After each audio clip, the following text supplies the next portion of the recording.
When we read this, it's in that statement is in here. See, those people.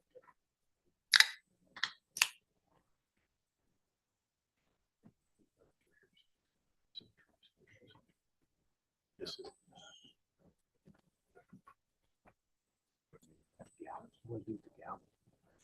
representative.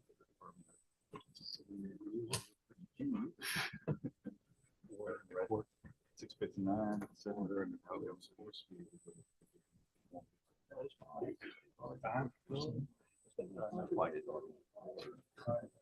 Turn my phones off.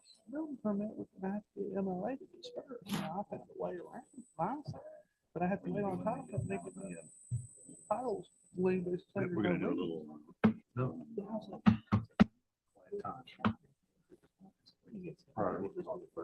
Moment of silence. We're gonna call the order first.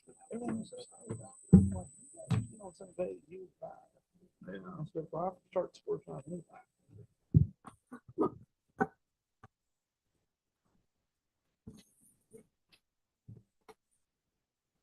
We will.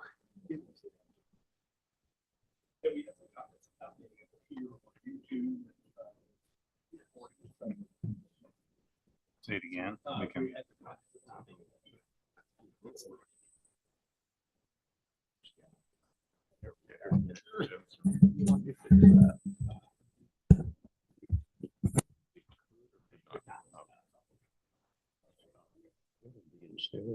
Seven. My wife's about as far away from military as you can get.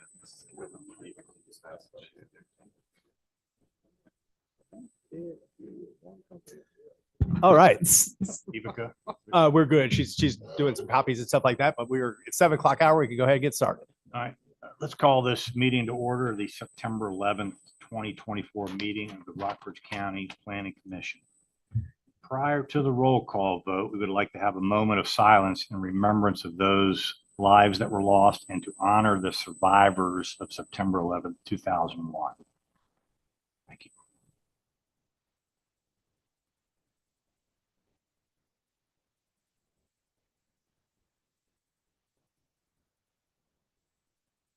Thank you all. Thank you all. Okay, roll call. Tom, excuse me. If you could put your mic down. Yep. Yep. Thank Or you, talk into it, one or the other. Yeah, thank you, sir. Roll call. Commissioner Sabrizi. Yeah, I'm here on Zoom. Thank you. Commissioner Kramer. Here. Commission member Sandridge. Here.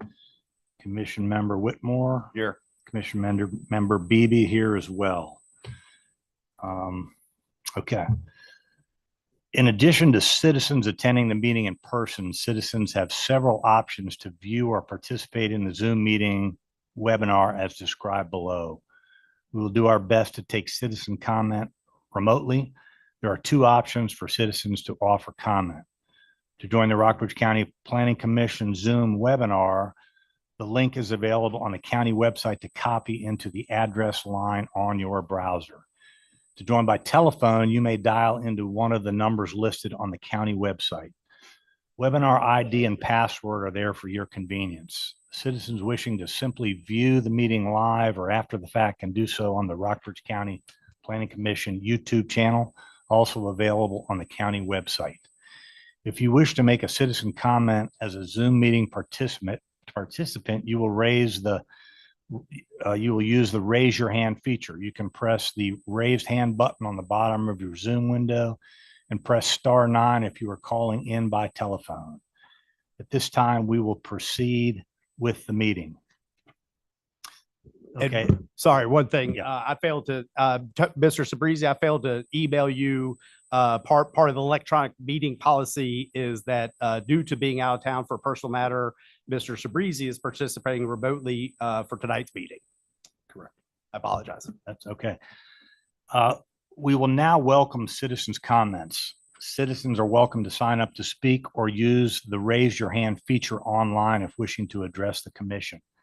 This time is offered for citizens to offer comments to the Planning Commission with the understanding that this is not an open dialogue nor a question and answer period. Comments should be addressed only to the commission and not the audience. Our goal is to have anyone that wishes to address the commission speak, and for the audience and commission listen and be respectful to all. Please note that if you are here to speak regarding the Sun Tribe Special Exception Permit application, this is the time. The public hearing for this matter has been closed, but anyone is always welcome to speak under the citizen comment period of the meeting. Once you have signed up and when Chris calls your name to speak, please address the board at the podium stating your first and last name and magisterial district. Please limit your comments to no more than 3 minutes. There's a timer on the table for your convenience. Once the timer has gone off, please take your seat. Is there anyone who has signed up to speak in person? Yes, first on the list is Nancy Cusimano, followed by Bill Russell. Good evening. I'm here to speak about the draft solar ordinance. The main goal of solar farms is to make money while making you feel you are helping the environment. If only it was that simple. Solar leases are here and there are more that are coming down the pike. An expression, a good stewards of the land. Do you know the phrase carbon credits? Exactly what is it? The woods, forests, fields, meadows, and pastures, just as they are exchange carbon to oxygen. That's a good thing. It can be figured out how much your property produces. This will give you your carbon credits. Companies and industries want to buy your farmers' carbon credits. Why? So they can use your carbon credits so it looks like they are putting less carbon in the atmosphere, robbing Peter to pay Paul. How is this helping the planet? No, it is only helping their company. It is a joke. Let's go on. Leasing water rights, leasing land for EV charging, leasing for battery storage, and more. All this has to be looked at before any plan can go into effect. Why do they do this? So they can write it off for taxes and then selling to other countries for their taxes. Before long, we have no idea who has bought these leases. Not a good move. Clearing and usage of the land can adversely affect vegetation and wildlife in many ways. Loss of habit, interference with rainfall and drainage can cause temperatures to fluctuate by a few degrees. This exact energy can influence the path of weather systems and raise precipitation levels. Solar farming will change the future production of the land. Solar panels only capture 20% of the light for only about 5 hours of the day. The rest of the solar energy will pass through to the ground. As a result, grassy, broadleaf, weeds, and eventually wood shrubs will grow. Now the life of the solar farm has come to an end and its usefulness. Solar panels require some chemicals and heavy metals. Disposal of this hazardous materials is an issue. Renewable Energy, IRENA, reports that solar energy systems could produce up to 78 million tons of waste by 2050. How does that affect Rockbridge County? Where does the waste go? So solar farming is not a good use of agricultural land. So now the land can go back to the agriculture. Taxes, does the farmer have to wait 5 years before it goes into effect for their farm taxes? Now you need a comprehensive plan, not ones that deal with softball questions, but include the hardball questions too, or you will have problems that could have been alleviated before they even came up. You can You have all these things to consider, the pros and the cons. A Rockbridge County family decision, not a decision that pleases a company that wants to do business here. We are going to leave here long after they are gone. Now that's a plan. Bill Russell, followed by Jeff Scott. Bill Russell, Carrs Creek District. Congratulations on your maiden voyage here, Mr. Chairman. Thank you, sir. I'm addressing the application for warm run solar. And I know I have, like many people, talked a lot about technical issues and how things work and how they won't work. And I wanted to talk for a moment and refocus what it is that you're really looking at. There's an application for a special use permit. And under the current regime of this, there's a burden on the applicant to show why their application should be approved versus what the current comprehensive plan and the current zoning are saying, and presumably in protection of the people who live in that given geographic zone district. I think it makes your job a little bit different and a little bit difficult. There's no doubt about that, because you're engaging and balancing different competing interests. But there's no doubt that in Virginia, there's a public interest standard presumed for governmental bodies. And one of the things you need to look at in a public interest, under a public interest standing and this kind of balancing is, are people being adversely affected to promote another interest? And I'm not saying that the interest is bad. I'm just saying that the presumption in my reading right now is in favor of the existing neighbors to a given project, and that there's a strong burden to come forward with an argument that says the public interest here should be to override your zoning and your comprehensive plan. And I think doing that consistently in the county, as it has been doing things, does harm to the whole idea of zoning, the whole idea of a comprehensive plan, and a feeling of unity in the community. And I would urge the commission to not approve this application. So thank you.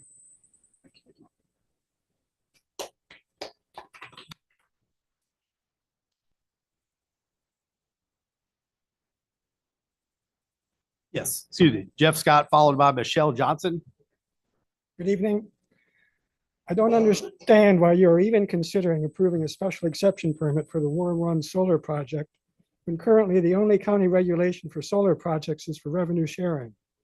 For the same reason, I believe that in the past, the county has acted irresponsibly by approving any of the current solar installations that do exist. You have been putting the cart before the horse, and we all know how dangerous that is. Since the proposed project is less than 5 megawatts, even the insufficient Virginia permit by rule regulations for renewable energy projects do not apply. And so the responsibility is entirely on the county. The county cannot rely on the DEQ to help. I am not opposed to the concept of renewable energy, wind or solar, but like any energy project, or indeed any human endeavor, there will be impacts on the environment and people. The challenge is to minimize those impacts. So far in Virginia, the record is not good on that front for solar projects. In the August 11th Roanoke Times, there was a front page story titled, "Solar Farms in Virginia Muddied with Erosion Problems." The following paragraph should give pause to the speeding locomotive that is the approval of commercial solar projects. Nearly 70% of the 77 solar developments overseen by the state's Department of Environmental Quality last year had significant non-compliance issues with erosion control and stormwater management, according to a review by the department. I'd like to make a suggestion about how Rockbridge County could embrace solar energy without destroying farmland and scenic views. Looking at the comprehensive plan, there are 4,314 acres that are zoned business or industrial. These zones include places like Walmart, Lowe's, Rafine truck stops, etc. If these sites place solar panels on roofs and put up canopies with solar panels in the parking lots of these sites, there's a significant amount of solar energy that could be generated. Using a conservative estimate of 10 acres per megawatt, that would be 430 megawatts. Of course, not all that acreage can be used, so let's make a quarter of that total. And now we're down to slightly more than 107 megawatts. That's enough to power about 60,000 homes. The 2020 US census for Rockbridge County had 11,508 housing units. And even adding Lexington with 2,617 units and Buena Vista with 2,948 units, there's extra power for non-residential use. Rockbridge County is a beautiful place. My wife and I have lived here for over 30 years and came here because it is a beautiful place. Let's not destroy it. Thank you.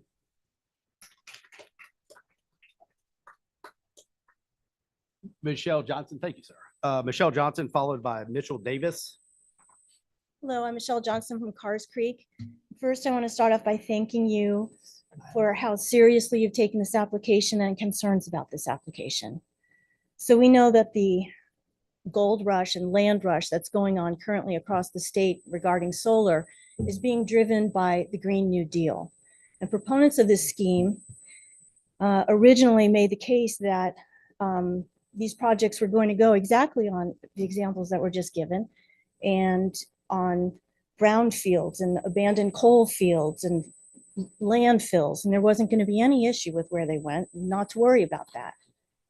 And in fact, I did some looking into this over the weekend, and it turns out that Dulles Airport has put in 100 megawatts on the land in between their runways, and I think that's great. I think that's wonderful.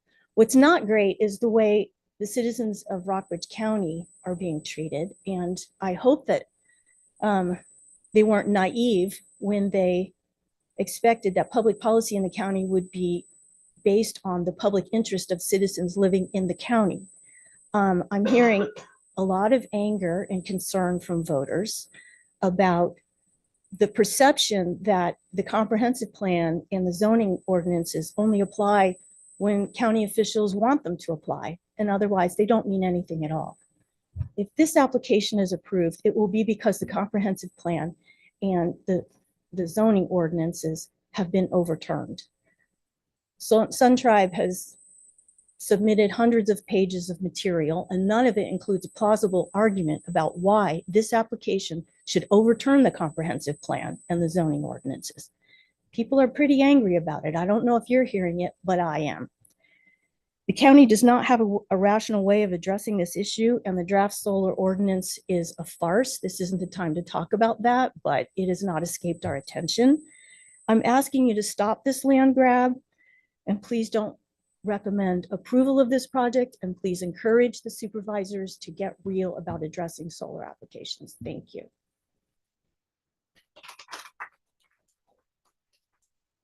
Mitchell Davis, followed by Bill O'Brien, I believe it is. I'm Mitchell Davis in South River District. And my family owns the land that'll be surrounded by this solar plant. We got 4 homes on the property. 2 of them are rental, and the one's my sister's and one's mine. By destroying the landscape around there, it's going to be harder to rent those 2 properties. It'll also make the value less when you rent it. So it's going to cause an economic problem for us. I'm just talking about us personally in this.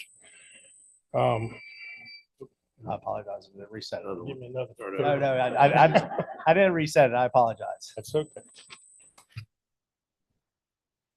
All right, we've got 2 wells on the property. One well is right on the line where this is going. It's probably 120 feet from where they're going to be drilling and blasting. They got to do that because it's all rock ledge where they're putting this thing. And so there's a danger that the well will cave in. I've talked to well people about this. It's real close to where this construction will be. It's also a danger of contamination. And who pays for it if that happens? Because we're not dealing with these people. They'll be long gone. We don't know who will deal with it because these things typically change hands several times.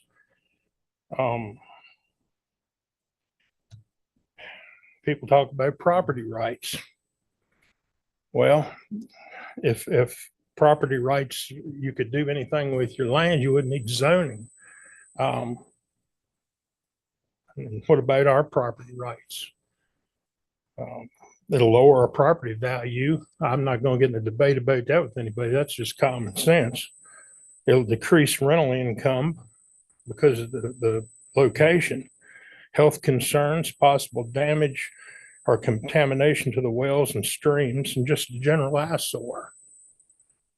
We got one home on the property, a young couple and their newborn baby live, and it's within 200 feet of where this drilling will have to take place and possibly blasting. And the noise, I would say a year of construction, the dust and all that, and they're right there.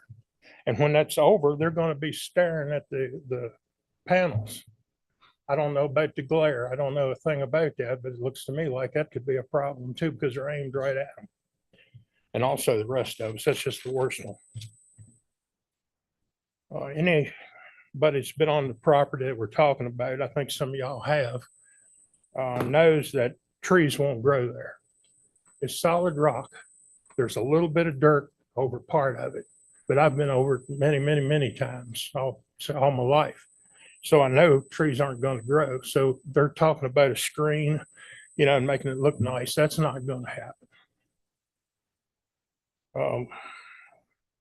Well, because of the harm it would do to the people in the area, the destruction of more agricultural land and making Rockbridge County just less appealing. And plus it doesn't offer any real benefit. I hope that you don't go along with this. Thank you.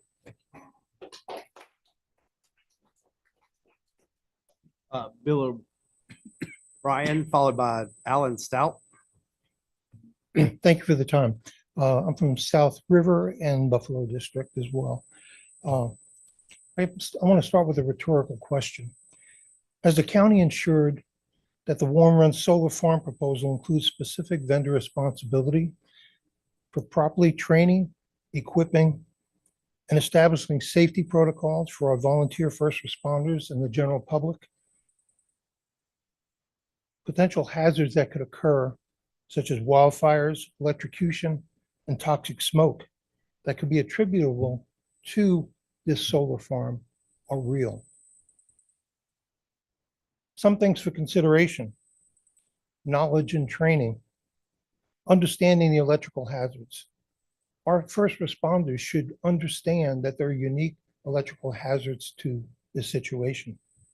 Solar panels continue to produce electricity when exposed to light, any light, daylight, street light, which means they remain energized even when they're disconnected from the system. Fire behavior within solar arrays. Training should cover how solar panels, wiring, and associated equipment react to fire, including release of toxic smoke, rapidly spreading the fire, and something that's referred to as arc faults, which cause electrocution. Appropriate personnel protective equipment, such as boots, gloves that prevent shock and electrocution. Crowd and traffic control. We do have a prevailing easterly wind that would easily take potentially toxic smoke and fire hazards to the east. What lies to the east? Interstate I-81. To the southeast, Interstate 64. It might require shutting down the two interstates if we do have toxic smoke emitting as a result of a fire on this farm. Access to electrical shutoff points. We need to know the location of the AC and DC disconnects, the switches that isolate the solar array from the rest of the system. However, it's important again to note that shutting off the switches may not completely de-energize the solar panels. Use of dry chemicals or CO2 extinguishers. You can't just pour water on an electric fire. You might be able to get a water fog on it, but you really need to consider non-conductive extinguishing agents.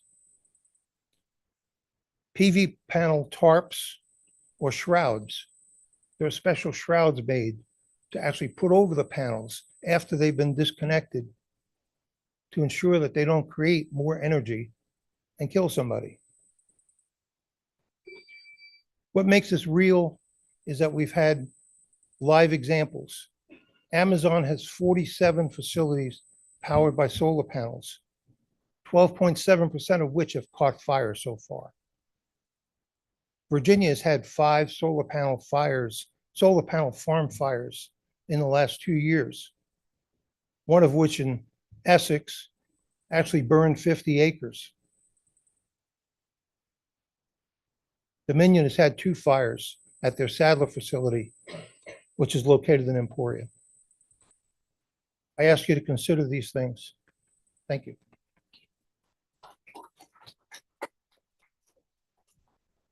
Alan Stout, followed by Bob Bursack. Alan Stout, South River. I've asked this question of many of you over the last weeks and people, and the question is real simple. Can you give me one benefit to the people that live in Rockbridge County from these solar power plants? And I haven't been able to get an answer. I met with Chris this morning and I asked him the same question. And the answer that he gave me is tax revenue. There's a benefit. It's a small benefit. In fact, to the county, the adjustment of the taxing of 60 acres involved in this will probably result in about $4,000 of additional revenue benefit. Weigh that against our lives. We have traffic problems. We live out on Warm Ridge Road. It's a gravel road. It's a single lane road.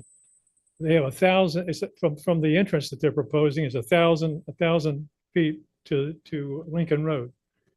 There is absolutely no way that we can accommodate the traffic that's going to be coming, the construction traffic on a daily basis, starting at 7 in the morning and 12 hours a day.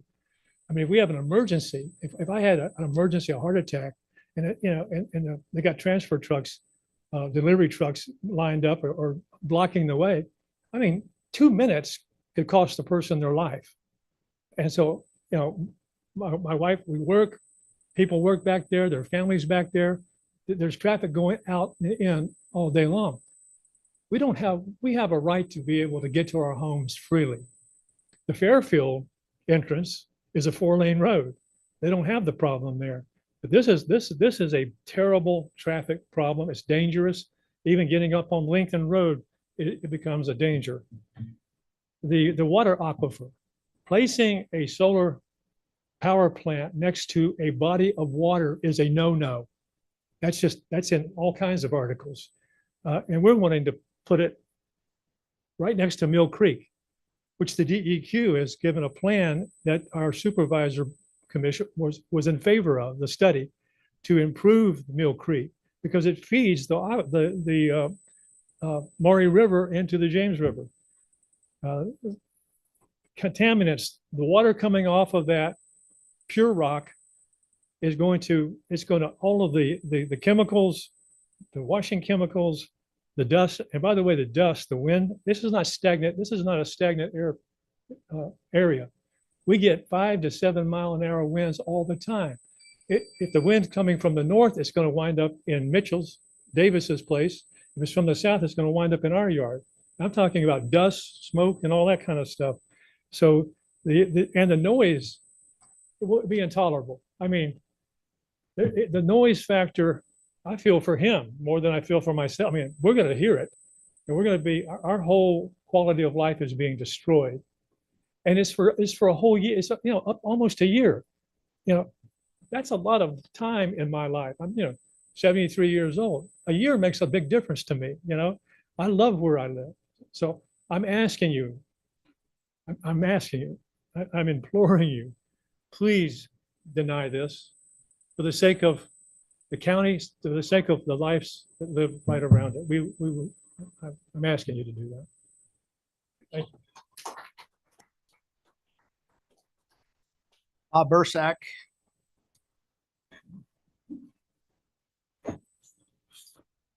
Bob Biersack. I live in the Cars Creek district.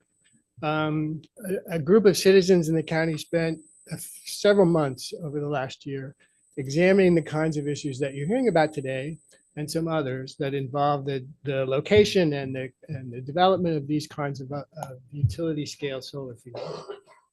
We tried to consider carefully all the evidence that was provided to us that we could find, all the research that's been done, and take very seriously our obligation to make sure that we try to preserve both the rural character of this community and also make progress in the context of renewable clean energy. That's a requirement. All of us have benefited over the last 200 years from the kinds of things that created the problem of climate change in the first place. We weren't consciously doing that. It was not, we didn't choose to do it, but it happened under our watch. And so now we have some obligation to try to mitigate that. Or to at least accommodate it and adjust to it. And this is part of that process. No kind of change is ever without narrow consequences, specific consequences that are important for specific people. And that's why these kinds of proposals should accommodate as much as possible those considerations for those people who are most affected. The larger question about how things work in the community and how we can preserve the rural character of this place that all of us so value comes down to the kinds of elements that are in this proposed ordinance that you've had before you for some time, that hopefully we'll get to spend some time talking about and working through and improving over time, because nothing's ever stagnant. It always changes and we can always make improvements.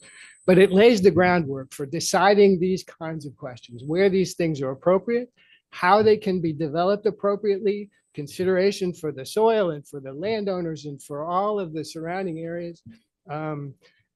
In all of those contexts, this particular proposal represents, in many respects, the best choices that are available to us that minimize the broader consequences of this kind of thing, that aren't at a scale that causes significant problems beyond the scope of this particular location, that don't affect the viewshed in a significant way, except for these important people who are nearby and are impacted and need to have consideration given to them.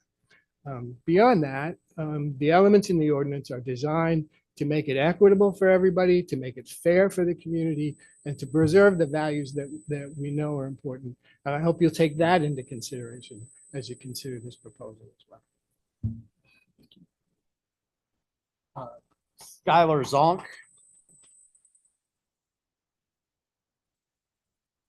Good evening, members of the commission, Mr. Chairman. Good to be back with you this evening. My name is Skylar Zunk, here speaking on behalf of Energy Right, an energy education nonprofit serving 70+ counties in Virginia that are considering clean energy projects and policies. I had the chance to join you last month speaking on behalf of the Warm Run solar proposal, an incredibly small by Virginia standards solar proposal in front of you that has mitigated viewshed impacts and overall low impact to the community.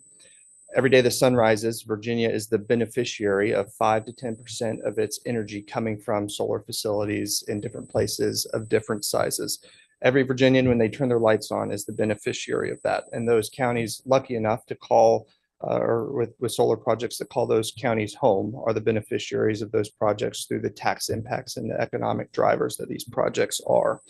I'm here tonight to share some encouragement on the solar policy. I have been keeping an eye on it for quite some time. With setbacks, buffers, strong decommissioning language, this will keep Rockbridge in line with the vast majority of other counties across the Commonwealth that have gone through this laborious process to bring forward a solar policy to tell your citizens, tell developers, tell your landowners what you deem acceptable, what you want to see in solar projects, and what you don't want to see in solar projects.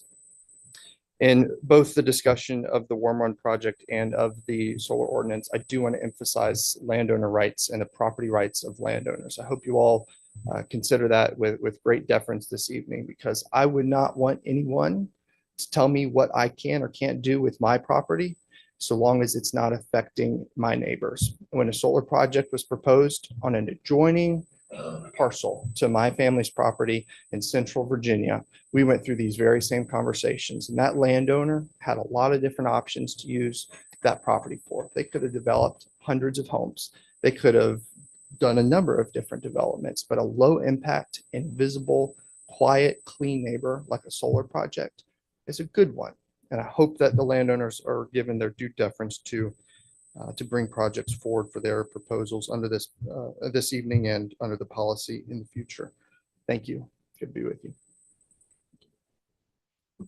That is everyone that's signed up currently, but we'll recognize anyone else that would like to speak.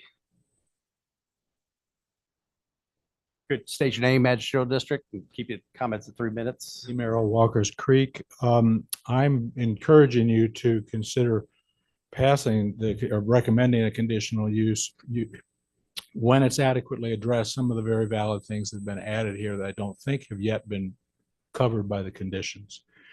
If there's indeed where the planting zones or insufficient soil cover, that could be amended and should be amended so that the trees that are proposed will thrive there. That should be a condition of this approval. The view from the impacted family up the hill is wide open where the gate is, right into the lifting ground or this staging area for the facility, and is wide open. It's just an insensitivity of the design, which could be easily amended. And I'm sure that if it was made a condition that some sort of sliding entrance in there that would screen that opening into the laydown yard was done, it could have a significant impact, as could also a couple of placement of trees on the affected properties. There's an opportunity to mitigate the real people that are impacted, and there's only 2 that I'm aware of in this thing, but they're significant. I don't think they're changing anybody's real estate value, but it's certainly a disappointment for the property owner. It could be easily amended by a sensitivity in the landscape design. So I think the view impacts can be further mitigated. I do think that you should consider these and any other conditions that are raised by some of these issues. I do not agree that there are any impacts on the creek, that the soil is not going to be improved over time. I am disappointed by the modest proposal of the pollinator seed. I don't see any real commitment in the application to manage that land in a way that it really thrives as an ecology and gets that thing going. So the risk of it being 5 years or 10 years before it actually delivers on the kind of quality solar farms that are opportunities may not be in the application yet. I don't know what you're going to do. That all these things should be in the ordinance. So the ordinance needs further work. If you agree, this is your ordinance, with the commission group that's coming to you, but there's a lot of room for improvement in that ordinance. I don't know how to sequence the fact you've got a conditional use application in front of you and you've got this emerging thing. That's your quandary. The word moratorium drives lawyers crazy, so I won't even mention it. Those are my only comments. Thank you. I encourage you to make this work. This is a good project. It just needs to have some not insignificant deficits addressed.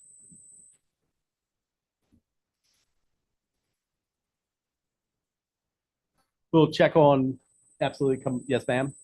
Could you state your name and magisterial district? If you come up to the microphone so the people in the computer could hear you as well. Thank you. My name is Jill Monahan. I live off of Lincoln Road. The notion that anyone is going to mitigate the chemical and heavy metal runoff from these panels in any way is spurious at best. It's going to run down that hill and into that creek, and it's going to damage the aquifer for all of Lexington. And it will do it over the course of 30 to 40 years at least. That's permanent. Who's going to mitigate that? Nobody. No. The citizens will pay the price in their health. I'm a stage 4 cancer survivor. My water and the cleanliness of it, the purity of it, is extremely important to me. The notion that you would sell us down the river for $4,000 a year, it's obscene. Our lives are on the line. The quality of our life is on the line. This project should never have been considered. I hope you will reject it outright. Could you pronounce your last name for me? Ma'am, could you pronounce your last name for me again? Monahan, perfect, thank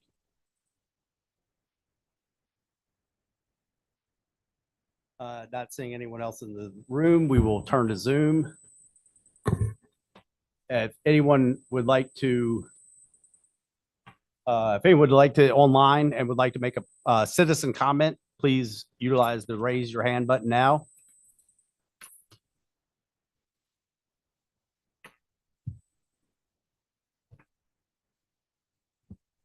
H. Wood, you have the floor, I believe. If you can hear us, if you could state your name and magisterial district. My name is Heidi Woodward, and I am in the Timber Ridge area. I am not for this proposal.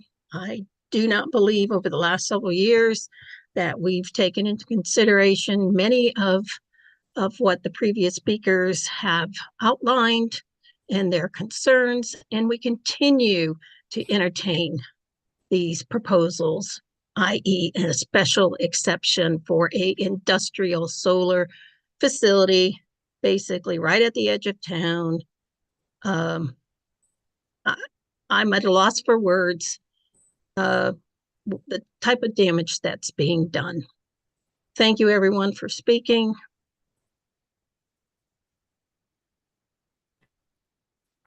Thank you, Ms. Woodward. Anyone else online that would like to speak during the citizen comments, please utilize the raise your hand button now.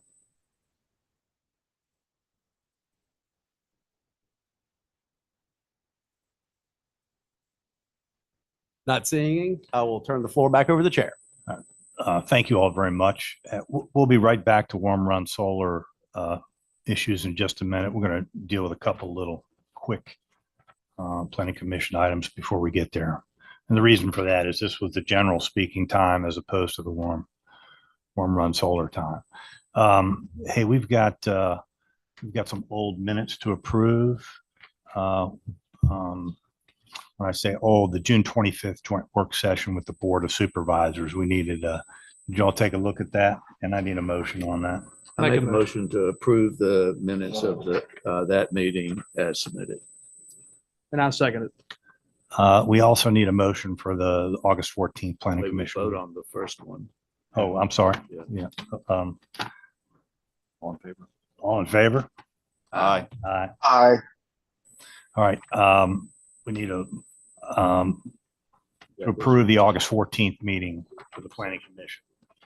So I move to approve the August 14th Planning Commission meeting minutes. I second that. Vote. Aye. All in favor? Aye. Forgive my inexperience. All this is my first meeting. We'll get there. We'll get there. And I do apologize on the June meeting. I think they were prepared, but we just failed to include those because that was a work session. So appreciate y'all taking care of that. Thank you. Okay. And now we need Chris, some board reports. Yes, sir. There was essentially since the August 14th Planning Commission, there was no Board of Supervisors action items on items that the Planning Commission took action on. The TCO, the Tourism Corridor Overlay, nor the Board of Zoning Appeals held a meeting since that time either.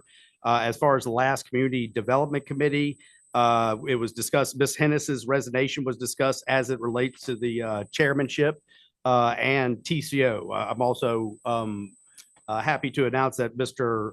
Tom Beebe has accepted essentially the role of the TCO as well as the role of the chair. So we appreciate that on both of them. To round it out, the Community Development Committee talked about the last Planning Commission meeting and this upcoming meeting. That's all I have for the committee reports. Okay. Now we move on Chris, to, yeah. Yes. We're going to have a CDC meeting Monday. Yes, I'm sorry. Yes, sir. The next meeting is at 12 o'clock on Monday, the 16th. at noon in this room. Thank you.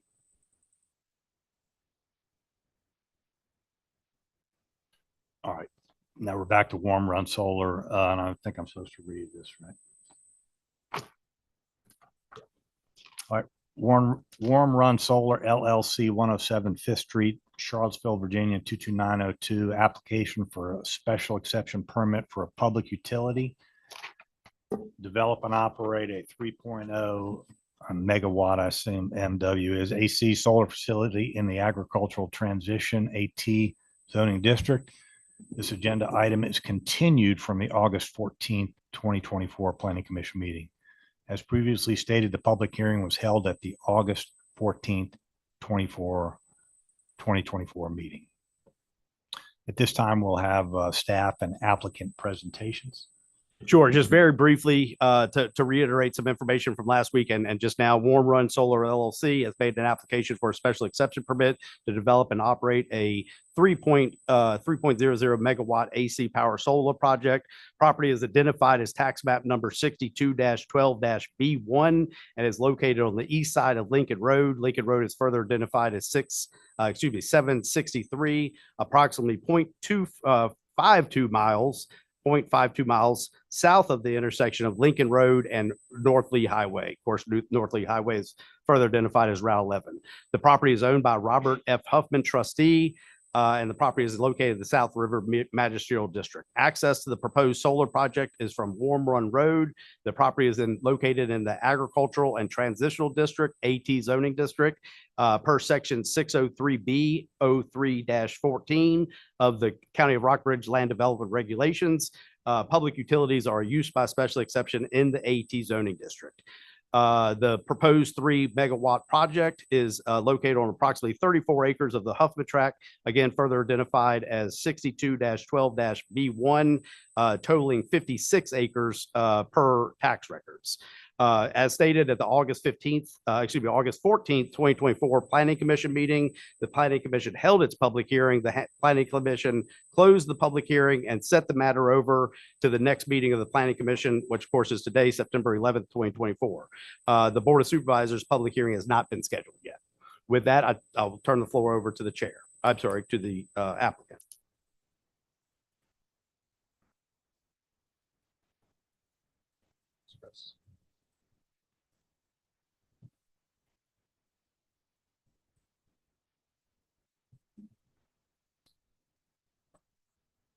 Commissioners, I'm very thankful for the opportunity to stand before you all again tonight to discuss the Warm Run Solar project. I know that there are a lot of things on the agenda, so please let me know, Chair, if time ever becomes an issue. Some of the feedback during the last meeting included some speculation and misinformation, and as a developer, we don't always have the luxury of being able to operate in the realm of unsubstantiated claims. We can only operate based on facts, current information, and third-party analysis, and we appreciate the county and commission giving consideration to the resources that we have provided in the original application and in the time since. There have been a lot of thoughts on this project, both positive and negative, and I appreciate all of the feedback and discourse from citizens and commissioners. It really helps to improve the project proposal that we have for Rockbridge County. Several letters and documents were submitted to the county in advance of this meeting, speaking to some of the concerns that were raised during the August Planning Commission meeting. I would like to take some time to hit the highlights of those documents. After that, I would like to speak to some of the proposed clarifications to the 2 proposed conditions that were sent out earlier today and you should have in front of you, and explain how we might be able to meet the intent of those original conditions with different language.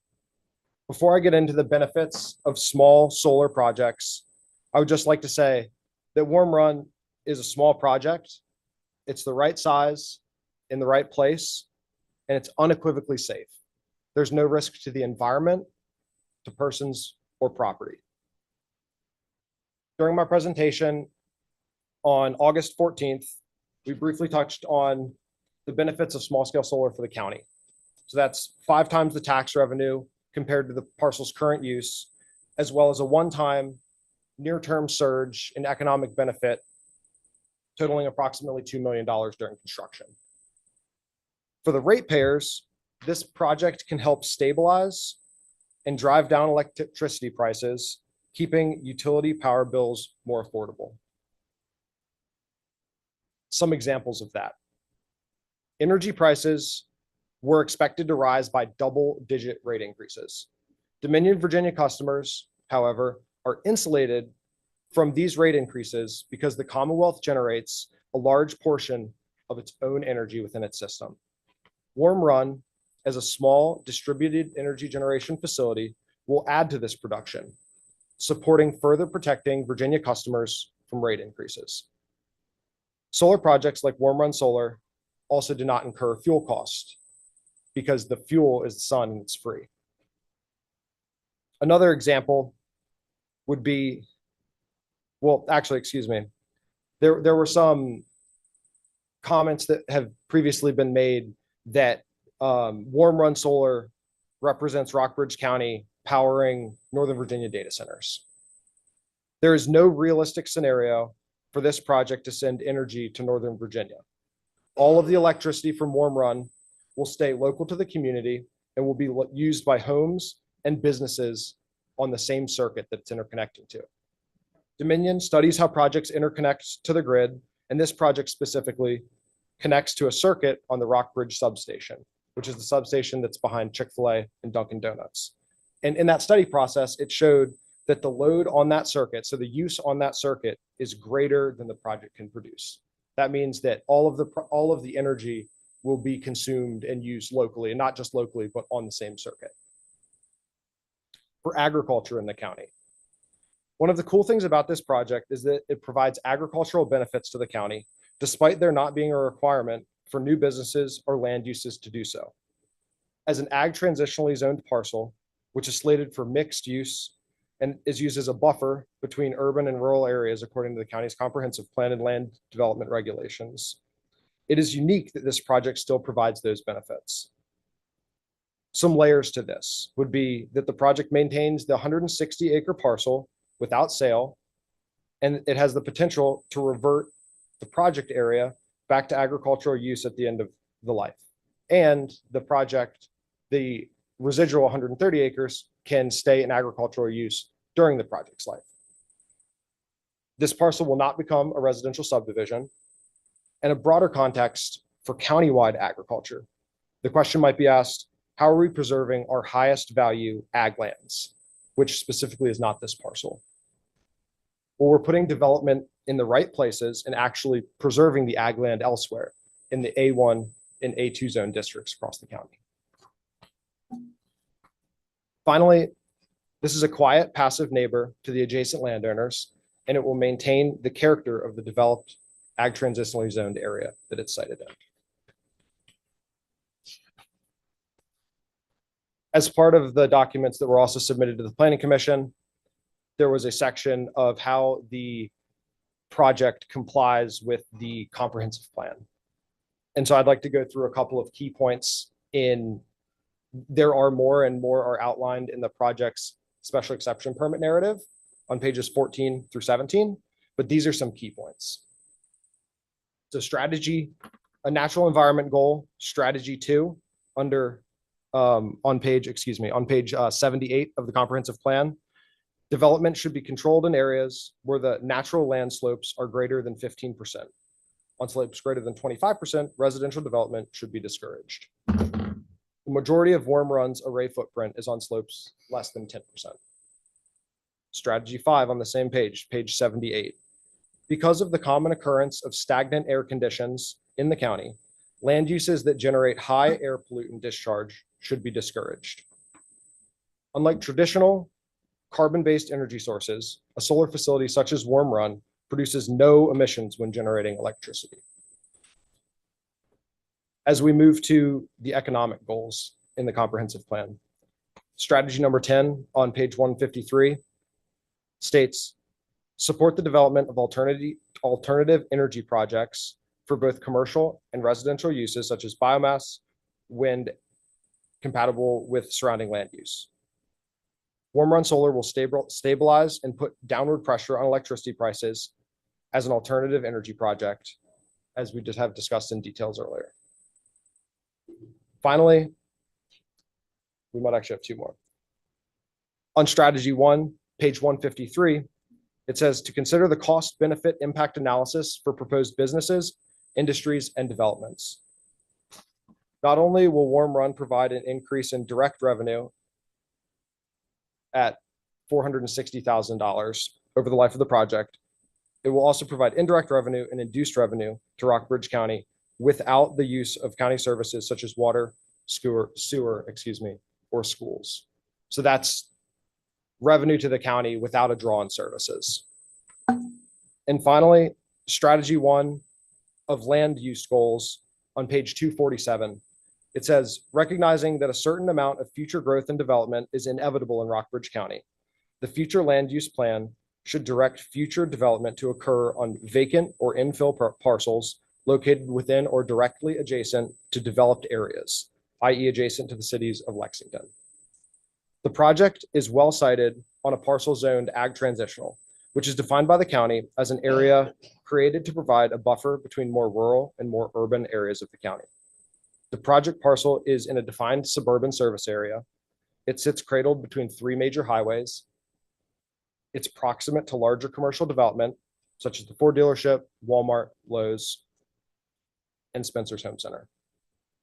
The Warm Run Solar Project represents solar where it should be, in a place that preserves the county's highest priority A1 and A2 lands, in which prioritizes economic development in ag transitional zone and suburban service area, adjacent to more commercial and more urban areas of Lexington, which is consistent not only with the county's land development regulations, but also the priorities within the comprehensive plan.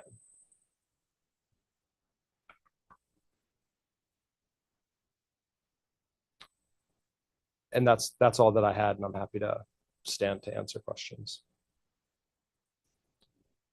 Are questions allowed right now, Chris? Certainly. Can we discuss with them? You guys have any questions for? I got a question for you. One of the member of the audience lives next door. Tom, could you sit up closer to the Yeah, microphone? excuse me. A question that should be asked by one of the audience's representative here. If there's a damage to a well, drilling and, there's no blasting proposed, but there is a lot of drilling. If his well is damaged, does he have a recourse? I would probably defer to Chris or the county John. attorney. There's legal recourse, yes, if the well is damaged. He would just My understanding is that is not addressed in any of the documentation that's before the planning commission. Okay. And there would be a legal claim they would have. Okay. Any other questions? The neighbor who brought up as well mentioned, how rocky that area is. That piece of the parcel is probably has more soil than most that you drive through getting there. Is that correct? Have you all done any drilling to know, or coring to know what percentage of the overall parcel you'll have to drill versus pile drive the supports? We've had studies done, and I think that we're under the assumption right now that most of it will probably have to be pre-drilled. Pre-drilled, okay. Could you all address the comment or question about again, going back to the shallow soil depth and getting trees to grow, vegetation to grow? I know it would be a condition in here that you have to assure that it grows, but prepared to bring in topsoil, mound up dirt if need be, or use some of the cut from the cut and fill. Yeah, the cut and fill. Kind of plan that into the design too. Certainly, yeah, and that was obviously something that we talked about a good bit at the Planning Commission meeting on the 14th. Since that time, went back to our consultant Timmons just to make sure that we completely understood what they were seeing in the field and what they were recommending. And it was very consistent with the conversation that we had at the previous meeting, which is, species could be varied, depending on soil type or the amount of soil or lack thereof in those locations. Obviously there's going to be some cutting that's another option. One thing that I would say is there are trees that have grown in a couple of areas in that field, obviously along fence lines and things of that nature. If you look to the property to the south, I would have to imagine that the geology of the parcel is not much different, and there's quite a bit of trees, and there are some sections of the property, the Huffman property that had previously been wooded as well. So, I think that the landscape plan as presented and as included in the conceptual site plan is what we're committing to. And so the project would take every option that it needed to, or every avenue that it needed to, rather, to make sure that it was consistent with the special exception permit. Did that answer your question? Yeah, I think so. Still going back to planting, Mr. Merrill's comment about the language that's in there. I don't know if he was privy to the draft conditions that we have, but it doesn't mention pollinator species. It just talks about native grass species. Could that be something we could insert on the fly, Chris? Or so I think was there a last minute condition that was just put in that also? So I was under the understanding that there was a native grasses condition, but maybe also now a pollinator. Yes, originally prior to today, and I do have a track changes version available for the public there. And of course, I'll pass it out to the planning commission. Prior to today, we did not have a draft condition that could be utilized associated with essentially the seating plan, and then also the open area pollinator plan, and that has been inserted. And that's consistent with the pollinator plan that was an addendum of the landscape plan that we submitted. Okay, that's condition number 2. That's condition number 14. Okay, I'm sorry, I was honing in on. That's the track changes version. This is available to the public. Okay. This is a draft of all versions.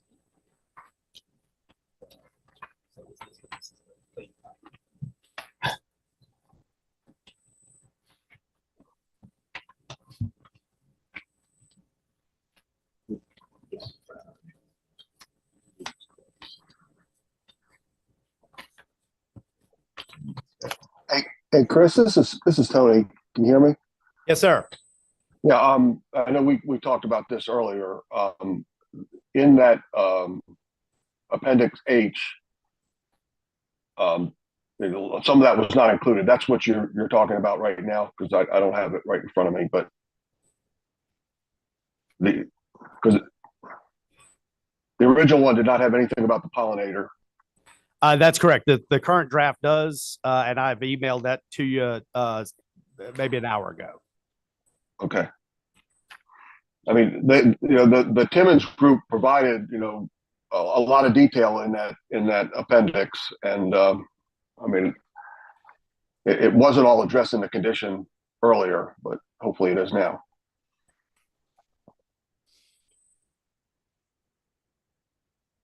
Are we still making comments?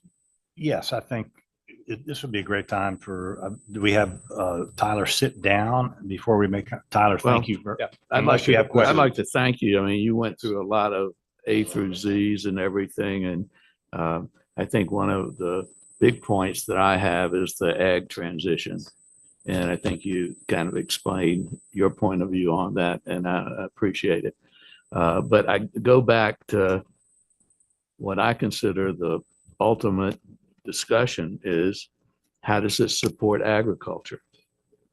It's, I mean, we've all read the Huffman letter, Ms. Huffman, right? Yeah. Yes. About the trustees, and we've had discussions with him.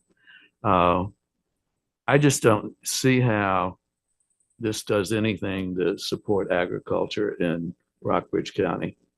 I look at it from the standpoint of the comprehensive plan. If it has anything in it to actually control what goes here, it does. I mean, you read some of these things, page 263 strategy. 18, develop and implement solar ordinance for community and utility scale solar projects that provide for the society, blah, blah, blah, blah, blah, maintains the character of surrounding land uses. Should I have, I should probably have Tyler sit down now unless we're, Oh, are we okay. going to address Yeah, questions to okay, Tyler yeah. right now? We No, just thank- discuss. Thank you.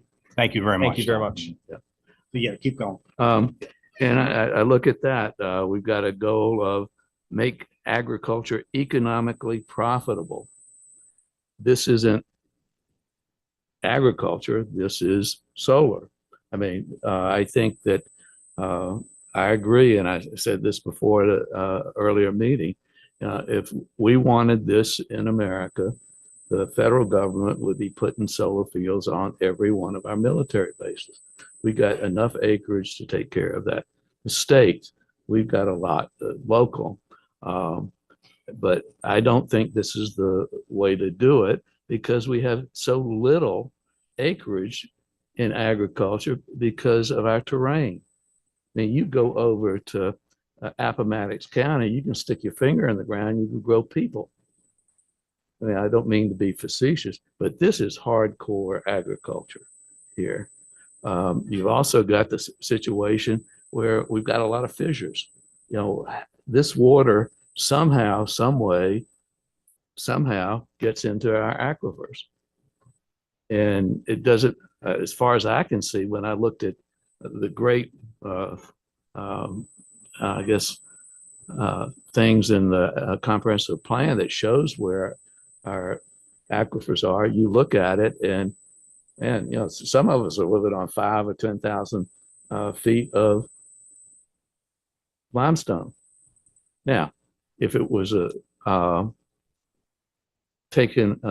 factory taking carbon dioxide out of the ground, pumping carbonated water down 10,000 feet, creating more limestone in 1,000 years, that's a little bit different story because these things can really take out the carbon dioxide, but they're a mess. That's why you lose money on them if you bought the stock. I'm going to go back to your point about, you know, taking farmland out Tom. of production. Excuse me. I'm going to go back to your point about taking farmland out of production. There is another argument there. This is a transitional zone. It's on the Route 11 corridor. This is prime development land, and at some point that land is going to be developed, and it's set off as a suburban service area, which is where we want growth. I mean, it's painful, but that is a designated area for growth. The comprehensive plan has, I think it was page 256, has one line in there that the ag transition area is a good, supports industrial and commercial development. Comprehensive plan has a lot of areas that you can point to pro and con. So it's a. No, I agree with that. I think that's one of the points that everybody should consider if they're living on ag transitional. But I consider the supporting of agriculture trumps that just a little bit. I mean, I was 80-20 for denial, but you know, I'm sitting here and I mean, that's a great point. And I think everybody that lives in agricultural transitional property should understand that. I don't think they do. Yeah, that's where the growth is going to happen. Yeah. And we would Yeah. like the growth to happen there to keep the personality of the county, as it is. That's kind of where growth should happen. But, you know, we have these little blurbs in the comprehensive plan and, you know, one little blurb. I know. And, There's you know, we're blurbs not in like several different directions. other states around here, like Maryland, you know, that's, you win in court if you can show one thing in your comprehensive plan that says we shouldn't have this, whatever it is. I mean, we're, I think, a little bit more flexible and take into account all the things that you just mentioned. It appears that document is very well designed to be flexible. You can go in several different directions. And the solar ordinance is not approved, but I guess a planning commission member, a board of supervisors member, and 4 citizens with different viewpoints on solar are creating that document. And it is not approved, so it may be irrelevant to the discussion, but this project would fit very well with that solar ordinance. Just Well, another thought. Yeah, I have a little bit of problem of somebody telling me that it's going to be ag land in 40 years. I mean, come on. Well, I mean, that's like some kind of political statement that you can't believe something like that. I mean, seriously, that's when you look at the revenue based on 40 years of it. We have no, it's just speculation that this stuff is. We don't know what will happen in 40 years. We do not know what will happen in 40 years. No, we don't. But that's what, they put it in their whole write-up. I mean, that's one of the few flaws that I see in that. I mean, me and you weren't around for the one that originally happened in Fairfield, and I don't know the stipulations that were drafted. I've been trying to go through them and such, but just as a resident of that area driving past it every day, there has been no land maintenance. Yes, they placed stuff up there, but it's essentially weed that's growing up in between all of those solar panels. And I mean, I drive by it every day, and I've yet to see someone really pull up there and examine that property. Now, I'm not basing my decision based on them, but I just don't think we've set any kind of a really firm accountability on what happens if stuff like this doesn't happen. That's my main concern with it, is that, yes, we're basing number figures and everything on estimates, but that's been my biggest case with this, is the fact that they put it in the ground, and after it was constructed, I yet to see them or anybody necessarily go out there. Or I mean, and I go by that property every day. You mean because of the lack of boots on ground? I mean, they have permanently seeded it. I understand they have done the well, they landscaping. permanently seeded it, but it's all weed going up. I drive by it every day, and I mean, I can't walk out there, but I mean, there's no enforcement of whatever is going on, and that's what bothers me the most.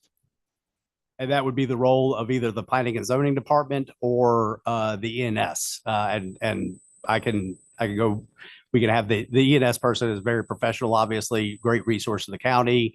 He actually came to Community Development Committee not too long ago and had that discussion on how it pertains to solar fields, sediment traps versus sediment basins, that type of thing. And they have done some landscaping. We're along the front of it. They have done their landscaping. And we are in the process of verifying that was done correctly. And then I think they even started last week, 2 weeks ago, landscaping to the rear along the interstate. I guess I'd just like to say that I appreciate all the views. And in terms of taking agricultural land out of production, I would rather see it in the AT versus the A1 or A2. It kind of is in that transitional area, and it's the site selection was surprisingly good. When Chris first mentioned it, being that close to Lexington, I was like, there's no way in heck this can fit in here. But I think there have been at least 4 since I've been on the planning commission that have come before us. And in terms of siting and the actual application package, it's the best that I've seen. I think certainly the 2 closest neighbors, you will have short-term impacts, I believe. As the old saying goes, you can't control everything unless you own it. And I do believe in private property rights. This one, it could have been a whole lot worse. They could have, proposed it right 50, 100 feet off the property line. I think the mitigations will work on this one. I think it's compatible with the comprehensive plan as written. It's another piece of the puzzle to the clean energy puzzle. I think it's a fairly well-cited project. It's not perfect. None of them will be, but I'm just giving my opinion that I would propose it. Can I speak up at this? Is that all right? This is Tony. Yes. I would propose, and I keep having to remind myself as I'm hearing a lot of the arguments and stuff that we're talking about this tract of land with the current rules that we have, and the bigger picture I think needs to be in the solar ordinance, and I think we need to work really hard at getting that right and doing it soon. But that said, this particular property now we're talking about, I think it's important for us to have a vote. We need to go over what was it? I don't know how many conditions you had in the latest version, but I think we need to go over them and discuss them. There are some blanks that need to be filled in. There may be some other things that can make it better or worse. But at the end, once we've got through all those conditions, if it still doesn't meet the requirement, then you vote against it. If it does think it meets, puts enough mitigation on the project, then you vote for it. And again, I think unless we go over those individually, I'm kind of a loss there because I have been back and forth a couple times with Chris on these things, and I'd like to see us discuss them as a commission rather than kind of touch a lot of different ones, because that's really going to be the deciding factor, I believe, whether or not each one of us think that these conditions are good enough to approve, or these conditions are not good enough, so therefore deny. So I'd like to ask Chris to do that if he could. We don't have to spend a whole lot of time on it if there's no discussion, but it's one way to get through this. Chris, I guess we could read each one and then see if the supervisors have a discussion. Is that kind of what Commissioner Anthony's members, referring yes, to? that would be fine, yes. Dave, would you like to read them one at a time? Then we'll have a discussion. And would that be acceptable, Anthony? Yeah, call me Tony, please. Yes. Okay. Tony, do you have them in front of you? Hard copy? Chris is displaying them right now, so I'm displaying them on screen. And what I've done, well, prior to starting the discussion, there's been some discussion on the solar ordinance, and I do want to state that there's virtually nothing that can be accomplished by an ordinance that can't be accomplished by conditions. And I say virtually because I've not myself nor the previous county attorney has been able to think of any that could not be accomplished on a unique site. There are certainly things that could be done by ordinance countywide that cannot be done during a special exception process because, of course, it's not pertaining to the unique site. So what I've done is, of course, the agenda item for this that was posted on Wednesday of last week has some draft conditions that could be utilized for this application. And so since that time and discussions with the planning commission members and the applicants, based on those discussions, in fact, I'm gonna try to zoom into this. Can y'all read that on the screen? Okay. What I've done is track changes since that time. So anything in red here is new since the posting of the agenda item on September, it would have been September 5th, I believe it was, September 4th. Wednesday, September 4th, I think it was. And please note, the only change that I've had on my screen up here is on the hard copies y'all had. We had number 3 as number 14. It just fits better, in my opinion, it just fits better in the sequence that's currently in. Read them all one by one? I think it'd be beneficial to read the first 3 to start with because I think they really go into it. Okay. Condition number 1, the development of the property parcel 62-12-B1, 56 acres per tax records, for which the application is being made shall be substantially in accordance with the conceptual site plan titled Warm Run Solar LLC, prepared by Sun Tribe Development, dated April 4th, 2024, with a revision date of July 3rd, 2024. Number 2, seating plan. At minimum, 75% of the area under the panel zone area shall be planted with a seed mix comprised of at least 50% native species. The seed mix under the panel zone area shall contain at minimum 1 native grass species. Species for the panel zone area shall be shade tolerant. For this condition, the panel zone area shall be defined as the area directly under the panels, as well as in rows between the solar panels, as well as a 20-foot offset from the perimeter of the outermost panels.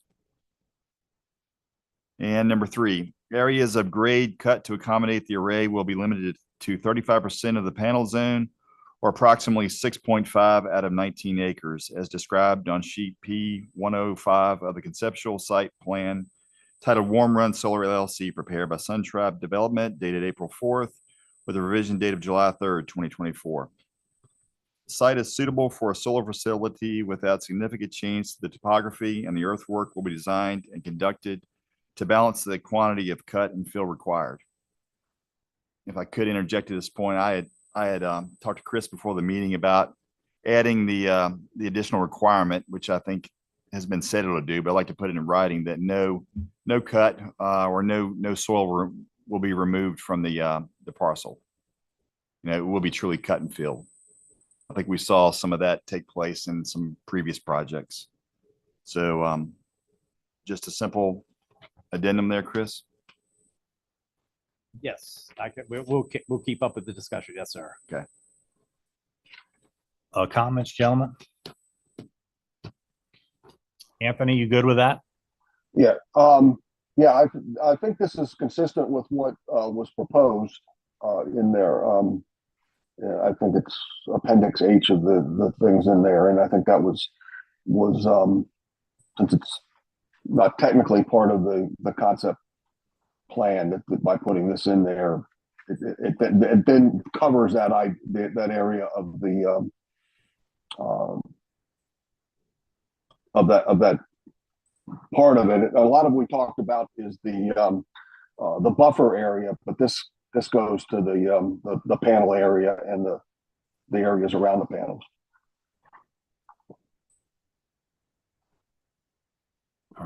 I would like to make one more comment, just an observation. I've had several people talk to me about property rights, and it was been mentioned here. We have land use ordinances, and we have special exceptions, and that's what limits property rights. We have all volunteered by being property owners to live by those land use ordinances. Whether we agree with how they apply is a different story. But I just don't want us to get confused by just because somebody wants to do it doesn't mean they should do it based on our land use ordinances. And comprehensive plan is part of the land use ordinances. I agree with that. Okay. One more, just briefly, Sure. just to his comment, we have to try to strike a balance in these areas. And the balance, it's difficult for the neighbors to feel that there's a balance. Substantially, their lifestyle will be substantially the same when the project's complete. That first year is going to be pretty bad. When the project's complete, it gets better every year for them. One more comment about the site work. I met with a local engineer today, just looking at the plans. You know, the erosion sediment control document is not specific, but that is a local requirement that will be followed, and it's state regulation. And we do a good job in Rockbridge County of holding people to a good erosion and sediment control doctrine. So, but okay. Yep. Thank you. Yep. Thank you. Okay. Right, you want to go to number 4 here? Continuing on, number 4, the maximum height of the solar array at maximum tilt shall be blank feet. Based on discussions with the applicant, the maximum height could range from 12 to 15 feet. There is a direct correlation between the height of the panels and the amount of grading that would be required. The calculations, percentages listed in condition number 3 have been calculated using a 15-foot panel height. We don't know what the calculations are using a 12-foot panel height, do we?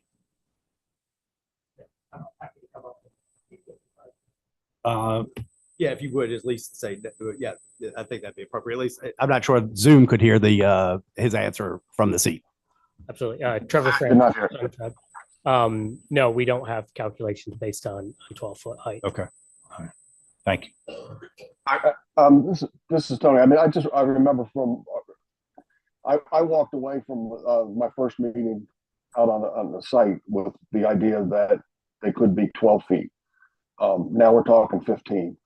I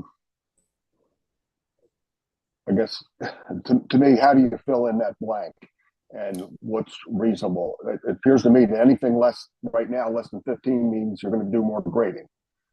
I mean, is there an average height that they would be, or, you know? Yeah, we're going to invite the gentleman back to the podium so that you can hear him, Anthony. Tony, I mean. Yeah, thank you.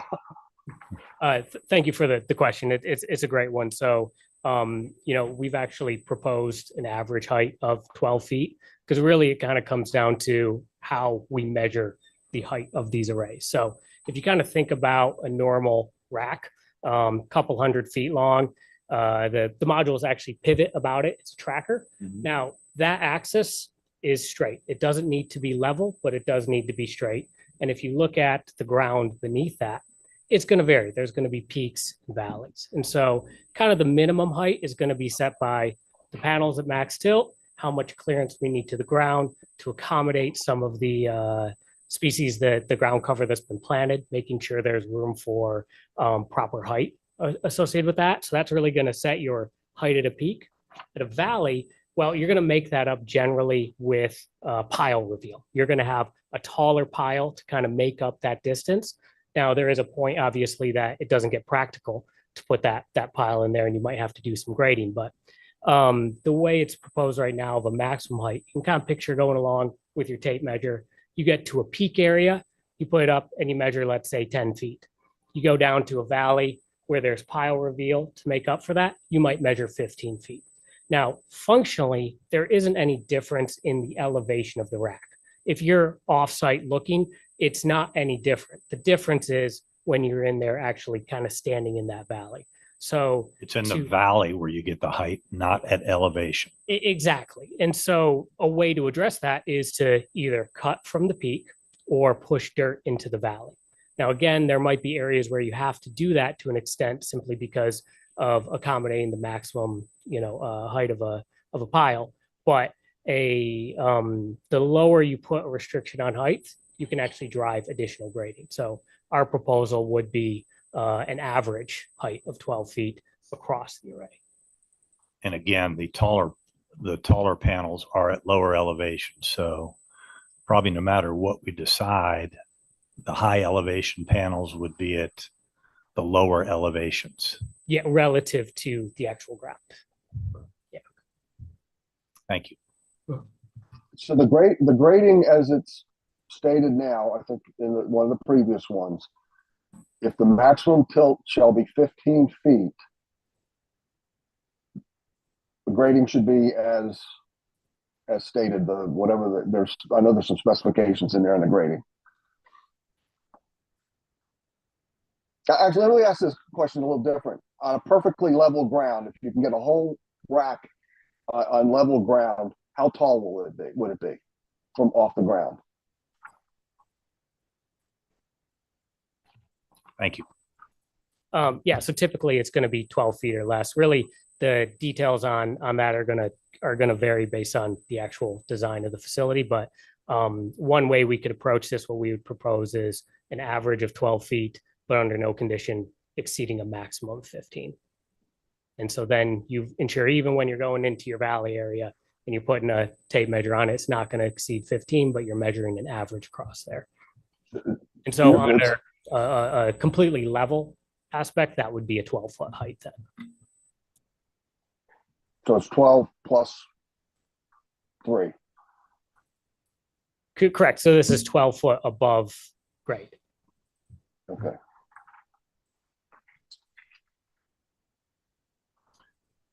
Yeah, and I wouldn't have a problem with additional grading because I don't think it would be substantial. And we do have good erosion and sediment control documents coming, and they're required to do it by state law. So Tony, gentlemen, I'm open-minded about that. Just out of curiosity, you guys are construction. How do you grade solid limestone? They're going to try to avoid that. Huh? They're by their choice of slope, Dynamite? by I their mean, choice. I don't mean to be No, facetious. no, or it's a good question. And they've said there's probably going to be no blasting. I didn't ask you, do you project a rock hammer in there as well? There might be some potential for that, especially in the where the stormwater basins might be. So you're going to have to obviously dig those down to accommodate the volume and the size needed for the erosion and sediment control and stormwater plans. I mean, the truth of the matter is anyone that's built solar in Virginia knows that generally speaking, you're trying to disturb as little land as possible. And that's going to be the truth on a site like this, especially because we know there is areas with minimal to no topsoil and there is rock. And there's going to be areas where there's deeper soil that you can move a little bit of dirt. What we've proposed here, it's not a target, it's a maximum. So that percentage of grading, and really when it comes down to detailed design, we're gonna use all the tools available to try and minimize that number because that is what's ultimately best for the facility. It's best for everybody. The least amount of grading, they have to pay the least amount of money. So everybody's on the same page with wanting the least amount of grading. Absolutely. And that comes back to, the height aspect of it. Like if we can get a taller pile to fill in some of those areas, that is the first, second, and third way we're going to try and approach accommodating the rack. And so we want to make sure we're not unreasonably limited there for those certain areas that might drive additional cut or fill on the site beyond what is a baseline needed to accommodate the rack, and then obviously the stormwater and ENS features. Yeah, their motivations are the same as ours, Tony. How do you feel about that? No, that's fine. We need to pick a number, and I just wanted to make sure, like you said, it's a trade-off. And you don't want them too high, you don't want them 30 feet high, but at the same time, you got to trade off the grading for that. And I didn't want to put in a number that we had an impact somewhere else. So are we saying 15 or are we saying 12 for that blank there, or 15? If it potentially involves a rock hammer or more rock work, I would go with the 15 because it's in the lower and it's in the valleys, not at elevation. I would tend to stick with the 15. Uncomfortable. Okay. And these are only proposed at this point. Moving on to 5, acceptance of a decommissioning agreement by the project owner developer incorporating the decommissioning plan dated December the 8th, 2023, subject to a Virginia licensed engineer certification of the decommission costs and providing financial assurance of such performance to the county based upon the engineer's certified estimates as approved by the county as outlined in the Code of Virginia with the reference to the code number. Oh, and it goes on, I'm sorry. As part of the local legislative approval process, or as a condition of approval of a site plan, a locality shall require an owner, leasee, or developer of real property subject to this section. Code of Virginia states, or it could be problematic to include the owner of the property and the developer. I think that part was just a note to for discussion, not the actual language that's being That included. was all the notes that are shown on the screen are notes to the planning commission member, but in some of these, I wanted to provide some context to why the changes were made. And so obviously in this particular one, we're striking out by the owner of the property and the developer. And the reason is because the Code of Virginia states that's an and there. And so it includes an or could be problematic. Or actually, the and could be problematic, should be or. Well, yes, that's correct. That's the reason that we took out the and, I should say. Yes. Sorry. John, are you comfortable with the decommissioning agreement? Well, the language they have in there is, the language in the requirements for the bond or the other financial guarantee for decommissioning is based off of statutory obligations, which they have. And the statutory obligation requires one that if the at that time owner of the project fails to decommission in accordance with the decommissioning agreement, that we have the right to enter the property. Would probably be hiring somebody else to do it, to do the decommissioning, and our costs associated with that decommissioning are guaranteed by the bond or cash surety that they provide to the county at the onset of the project. But I do not have the actual decommissioning agreement. I don't think we actually have a copy of that at this stage. Is that a negotiation when you get that agreement, since you don't have it? Those things are actually required by statute.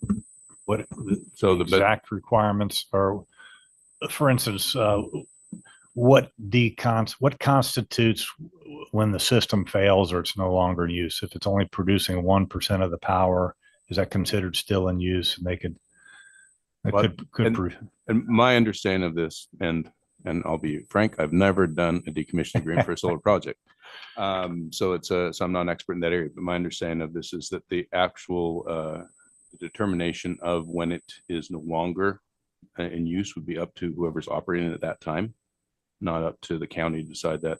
But the financial, the amount of the bond or the cash surety, which needs to be provided at the beginning, is done by an engineer who takes various factors in consideration, which are listed in the statute, and included in one of those things to be included would be an inflation rate to make sure that at the end of 40 years, assuming it goes that long, that the amount of money there would be sufficient to cover costs. So at that stage, I mean, given the fact that this is now in the state of Virginia, this is handled at the state legislature has passed the rules associated with decommissioning, and every project has to comply with those rules. Thank you. There's some information in there in terms of salvage value. And if you look at the estimate that they provided with the application, it would actually show that you make money by decommissioning this thing. The amount of the bond would not include the salvage. I mean, actually, you wouldn't need one then if you included what that current estimate was. So the statutory language states that the amount of bond may include salvage value, but I think that's a negotiation part on our part, whether we want to include salvage value into that or not. And the decommissioning plan does not, while it addresses the salvage value for the reasons of having the salvage value in the decommissioning plan, it states that the salvage value would not, the financial assurities that happens at the time of the building permit would not include the salvage value. Okay, but can we include that? Not include salvage value as a note in here? It's already included in the decommissioning plan. And so, being part of the decommissioning agreement. Oh, okay. I'm sorry. I'm reading that. The decommissioning agreement would have to be approved by the county attorney, and ultimately the zoning administrator signs it. And it's incorporating the decommissioning plan, in this case dated December 8th, 2023. Okay. Yeah. Plan and agreement are two different documents. I got it now. Okay. And at this phase, it's I would assume it's very uncommon to have a legal agreement at this phase, but that's the purpose of the decommissioning. No, I understand that. Yeah, absolutely. Yes, sir. Number 6, submit a bond, irrevocable letter of credit, cash, escrow, or other appropriate surety in the amount of the certified estimate of cost of the landscaping improvements, including installation, at the discretion of the zoning administrator. The surety or a portion thereof for landscaping may be held in force for a period of no longer than 18 months from the date of planting of materials, provided that landscape materials have been specified, planted, and maintained in healthy condition. So that implies if they're not maintained in healthy condition, we can hold that bond. That is correct. Okay. Is that correct? Yeah, and I'd like to propose making that 18 months longer. In the application, actually in the concept, it shows, it shows when they're planted 36 months later and at maturity. Now I realize you're not going to, it's a prediction type thing, but I think holding that a little longer makes sure that it's being maintained. Particularly in the fact is that they didn't offer 18 months view of it. They offered a 36-month view of it. And I'd like to see that be lengthened to 36 months if that's possible.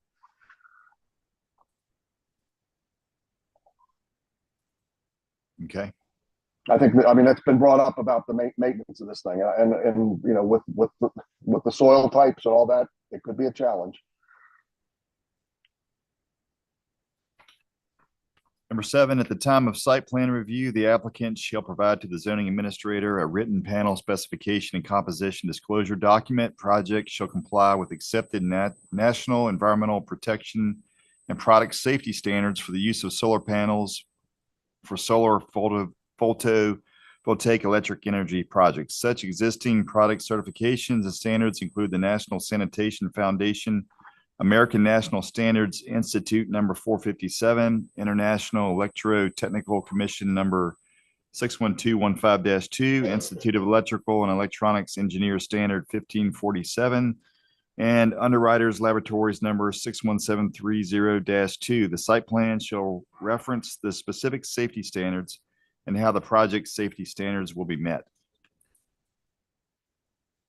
And does that follow up with what the applicants submitted? Yes, the applicants have some comments on the National Sanitation Foundation / American National Standards Institute number 454. This be a good time to let them. I believe so, yes. If want them to address the. Yes, could you all address that, please? Thank you. Thank you all. Yeah, so this standard NSF 457 is not focused on the safety of the modules, it's focused on the supply chain, on sustainability of supply chain. Really one of the concerns that we had with this is around timing. It's a relatively new standard. Standards such as these can often take significant time to proliferate. During that time, there's a question of, is it ultimately going to be adopted by industry? Is it going to have a substantial change, or will it maybe be superseded by others? So we're still in a phase of reaching out to suppliers and kind of understanding the impact of this, and really trying to understand how it affects the project schedule. So that's our main concern here, is that it's relatively new. We have not seen it adopted widespread across the industry. And there's a concern that a condition such as this, might actually delay the onset of the construction of the facility by severely limiting the modules available to procure.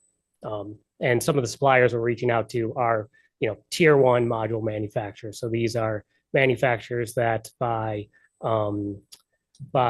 production volume, by environmental and by technical standards are kind of top of the list. And we haven't actually heard much feedback in terms of adoption yet. And so again, it's just very early in this standard. So there is a concern around schedule is really what it comes down to. Thank you. Anthony, comment? Tony, comment? No comment there. Number 8, the facility shall use only panels that employ anti-glare technology, anti-reflective coatings, or other available mitigation techniques, all that meet or exceed industry standards to reduce glint and glare. Number 9, compliance with section 1303.03 general lighting requirements and section 1303.04 general design requirements of the County of Rockbridge land development regulations. Blinking and or flashing lighting are prohibited. Number 10, all excavation, construction, and decommissioning activities shall be limited to the hours of 7 a.m. to 7 p.m. Monday through Saturday. Excavation, construction, and decommissioning activities shall be prohibited on Sundays. I'd like to add, insert a word, all excavation, construction, deliveries.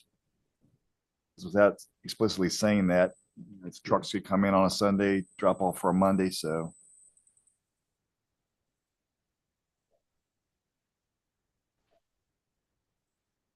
Number 11, implementation of the project must occur within 36 months from the date of a special exception and permit approval.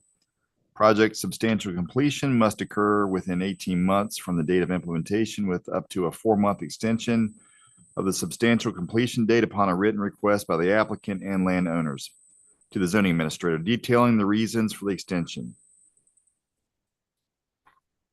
Number 12, approval contingent on Virginia Department of Transportation, erosion and sediment stormwater management approvals, and all applicable state and federal regulations. Number 13, a construction traffic management plan will be submitted at site plan approval that outlines methods per the VDOT Work Area Protection Manual to mitigate impacts to the movements of traffic on Warm Run Road. Prior to construction, the project owner shall provide a letter to all adjoining property owners of Huffman Tracks and to the zoning administrator notifying them of the start date of excavation construction activities. Additionally, the letter shall provide a contact name and phone number of the neighborhood traffic liaison or the on-site delivery representative that will be responsible for communication throughout the construction phase of the project. And number 14, open area pollinator plan. At a minimum, 75% of the open area pollinator area shall be planted with 15 species that are included on Virginia's Solar Site Native Plant Finder and landscaping virginia.gov. At minimum, the open area pollinator area will include 2 native species flowering during each of the same flowering periods: spring, early summer, late summer, and fall. For this condition, the open area pollinator area shall be defined as the area between the panel zone area and the perimeter security fence, not to include the stormwater facilities. And I apologize to the audience. I had already switched number 14 and number 2 just because they flow better in that order. So that's only change as far as what you see on the screen.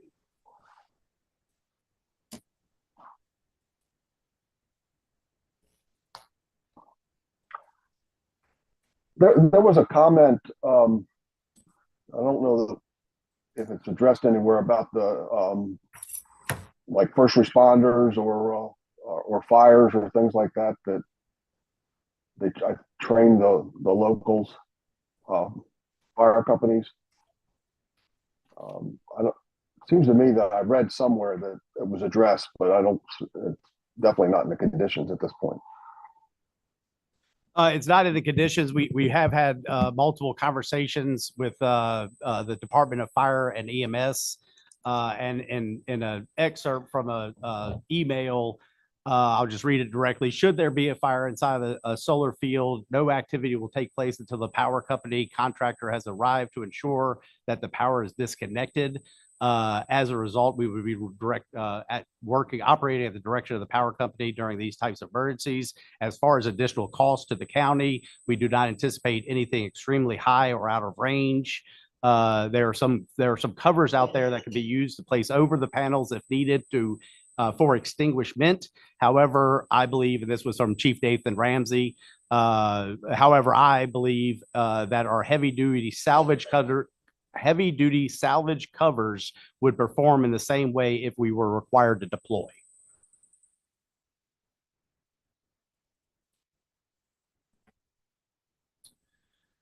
Okay.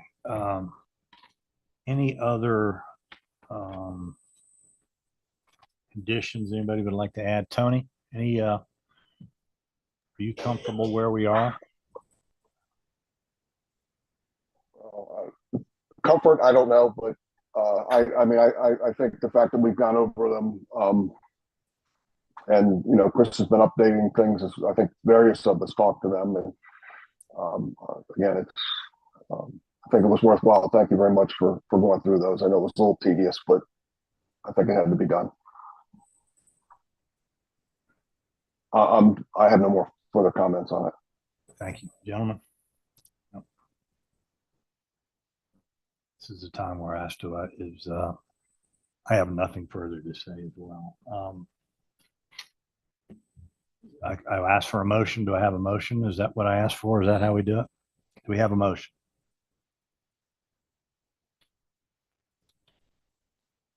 I'll make a motion to approve, and I guess I need to read these things over one more time, right? It would be appropriate. However, have you tracked them as well? I think so. We could read them in the entirety, or you could make the motion and then you could turn the floor over to Ms. Hanson to read the conditions, I should say. Sorry to do it to you.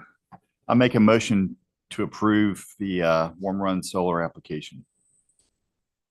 to recommend approval. You do have draft motions for all avenues, I should say, in front of you. Yep, sorry. I make a motion to recommend to the Board of Supervisors that the special exception permit to develop a 3 megawatt AC solar project in the agricultural transition zoning districts per LDR section 603.03-9, 603B-003-14 public utilities be approved with the following conditions. Number one, the development of the property parcel 62-12-B1, 56 acres per tax records, for which the application is being made shall be substantially in accordance with the conceptual site plan titled Warm Run Solar LLC, prepared by SunTribe Development, dated April 4th, 2004, with a revision date of July 3rd, 2024. And I'm sorry, that was dated April 4th, 2024, with a revision date of July 3rd, 2024. Number two, seeding plan. At minimum, 75% of the area under panel zone shall be planted with a seed mix comprised of at least 50% native species. The seed mix under the panel zone area shall contain at minimum 1 native grass species. Species for the panel zone area shall be shade tolerant. For this condition, the panel zone area shall be defined as the area directly under the panels, as well as in the rows between the solar panels, as well as 20 foot offset from the perimeter of the outermost panels. Number three, open area / pollinator plan. At minimum, 75% of the open area pollinator area shall be planted with 15 species that are included on Virginia's solar site native plant finder. Native plants for conservation, restoration, and landscaping found at virginia.gov. At minimum, the open area / pollinator plan will include 2 native species flowering during each of the same flowering periods: spring, early summer, late summer, and fall. For this condition, the open area / pollinator area shall be defined as the area between the panel zone and the perimeter security fence, not to include the stormwater facilities.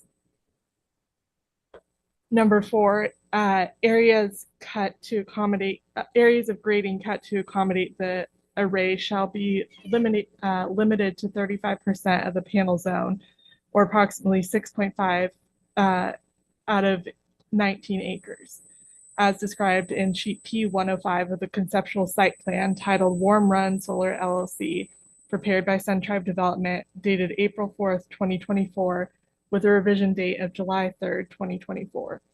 The site is suitable for a solar facility without significant changes to the topography, and the earthwork will be designed and conducted to balance the quantity of cut and fill required.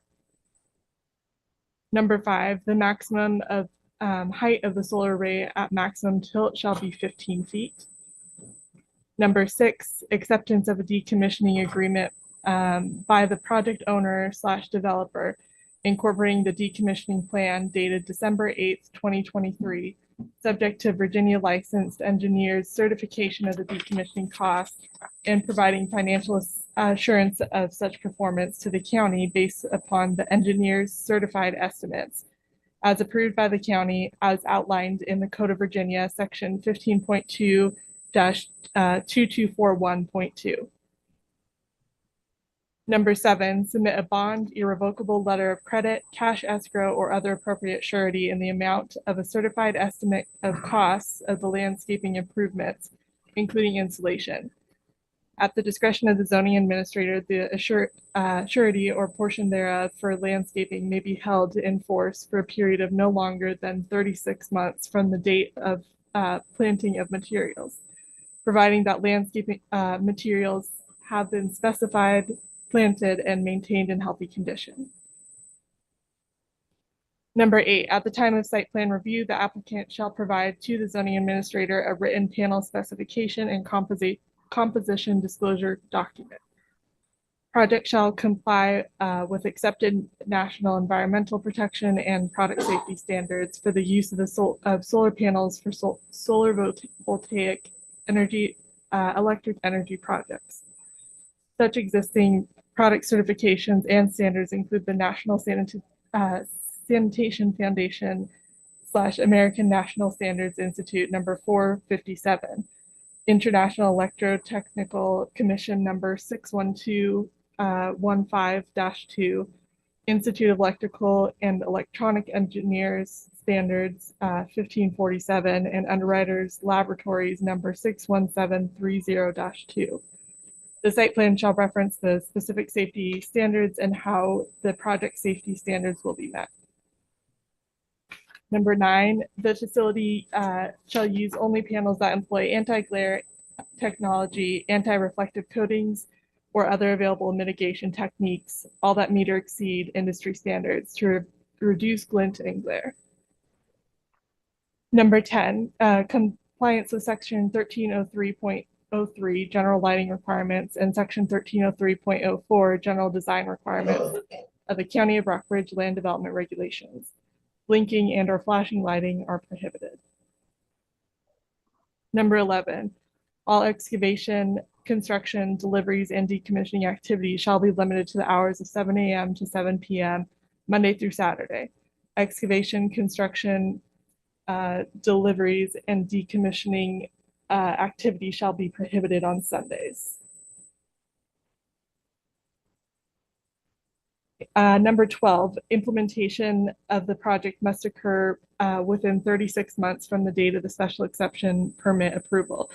Project substantial completion must occur within 18 months from the date of the implementation, with up to a 4-month extension of the substantial completion date upon a written request by the applicant and landowners to the zoning administrator detailing the reasons for the extension.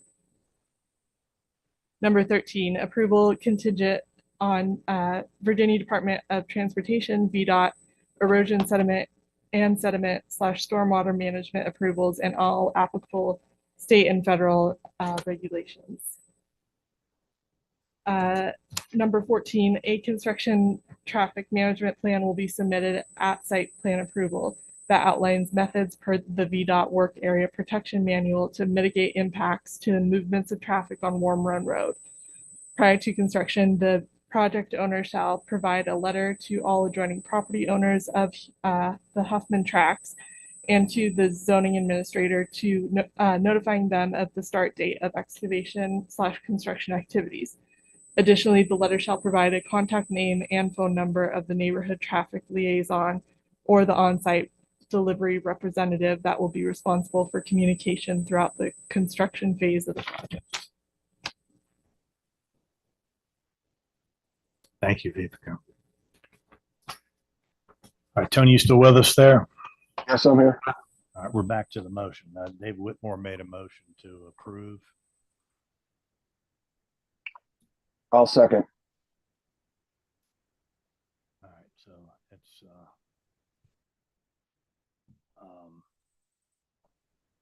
and I vote to approve it as well. We just do all in favor. All in favor, I'm sorry.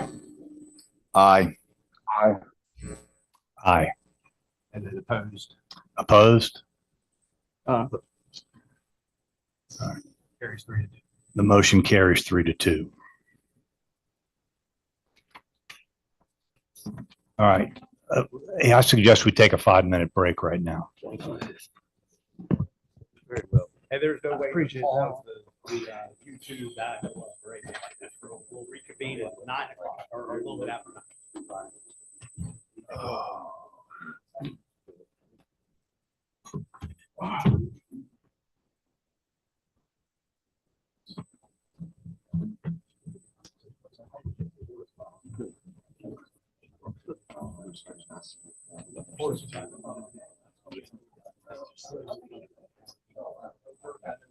Yeah, there's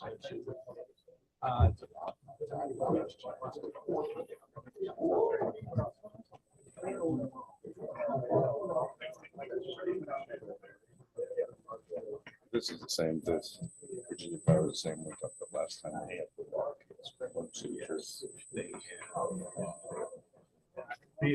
changed.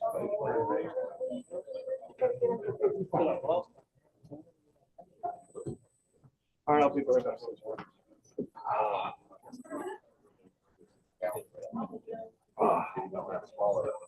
I'm back for us. Next time I know this, call. Yeah.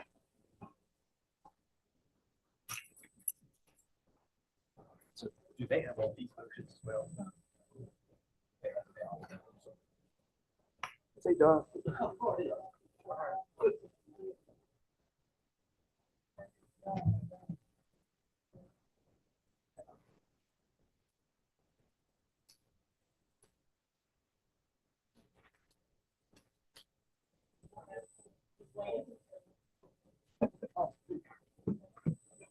You'll have to do it again. It's not over until soon.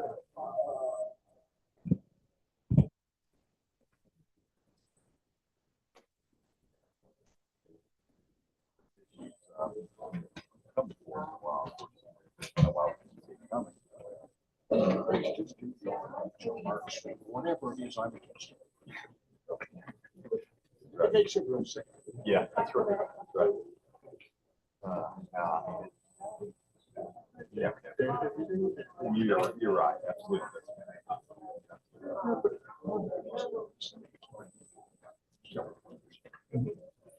Oh, yeah. Yeah, yeah. I certainly don't want to see the Rockbridge.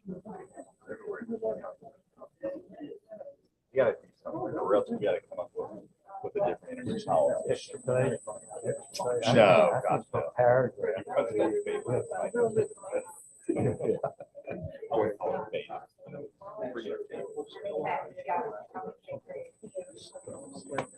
I know. I'm worried about my pet dogs. That's sort of classy because, let's see, poor immigrants eating ducks is terrible, but we can eat them down at Mar-a-Lago. They're on the menu.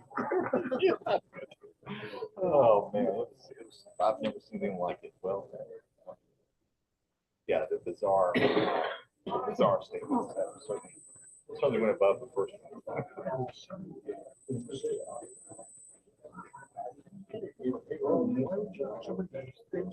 Yeah.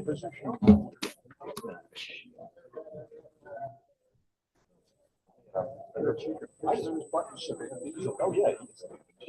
She's well prepared and knew what to do. It worked. Oh, yeah. Talking about eating his dog. Yeah, he's believing these foreign leaders, foes and friends are all watching this. I'm sure they were doing, holy shit. Yes, indeed. Yeah. Let's see.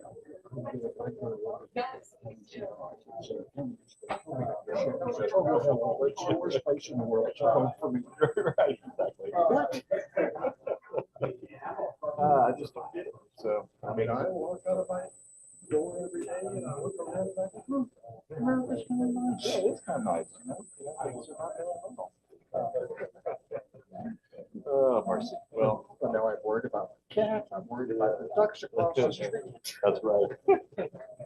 Oh, mercy. We don't hang for the rest of this. Oh,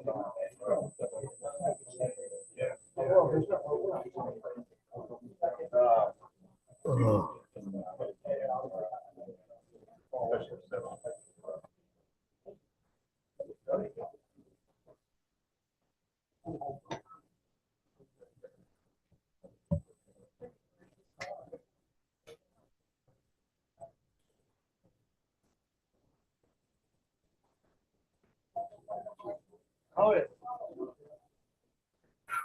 I was the one talking to you, so I know I have to find you in here. 'Cause I was going, I was coming too. I was trying to hide.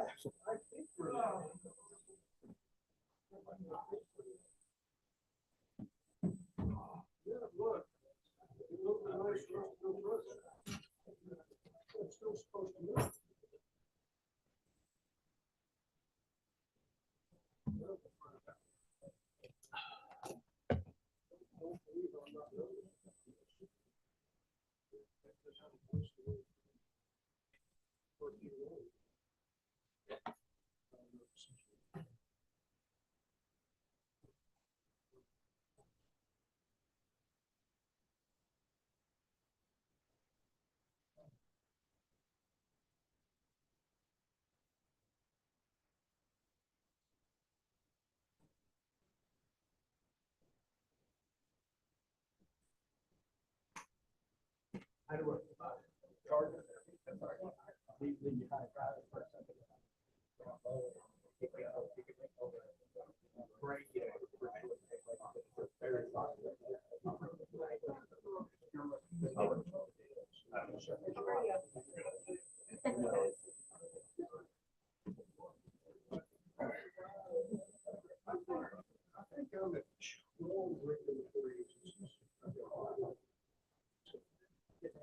rest of it seems like it's going to be fairly.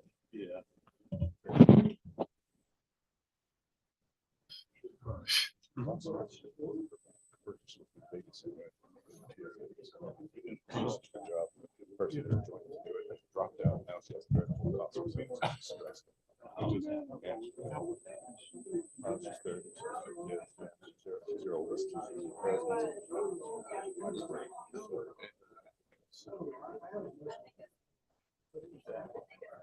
Yeah.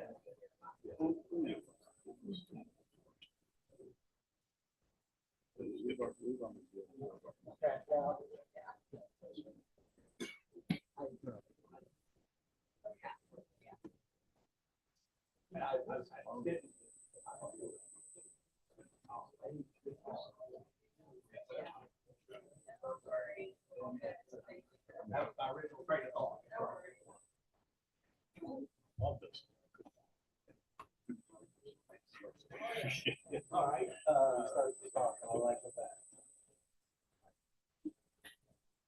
Andridge. Adam, we're gonna go ahead and get started.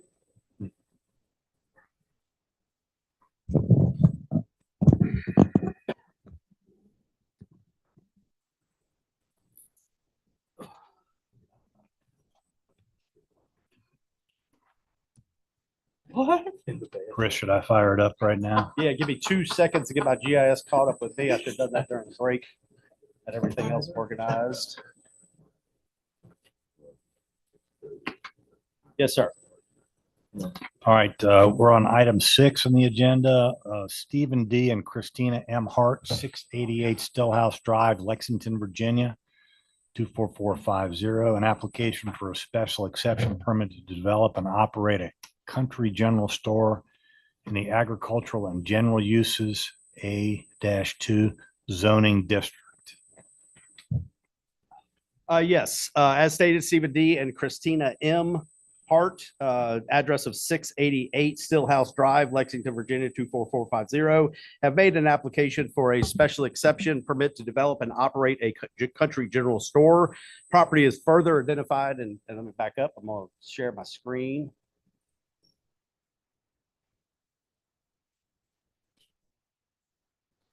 Property is further identified as tax map number 47-A-54. It consists of 84.775 acres per tax records. The property is outlined in magenta on the screen there. And then this would be the magenta square here would be the approximate location of the general store.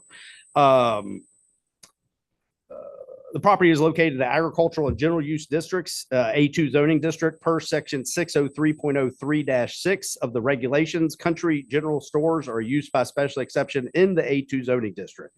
It's located on the property is located on the northwest side of the intersection of West Midland Trail, but further identified as Route 60 and Fredericksburg Road. In this case, Fredericksburg Road is also Route 60 until you get to the interstate.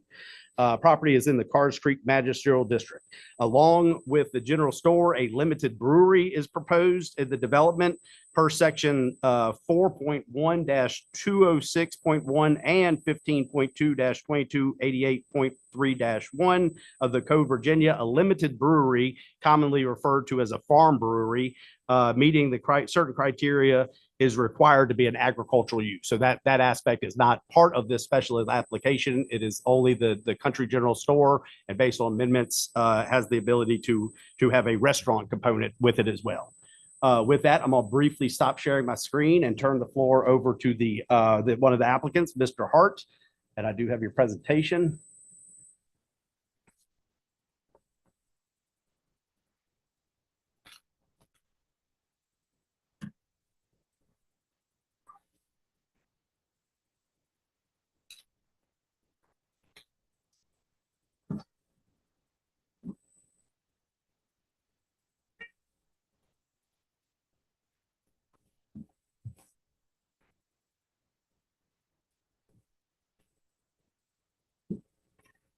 get started, I could try to catch up with you on the view.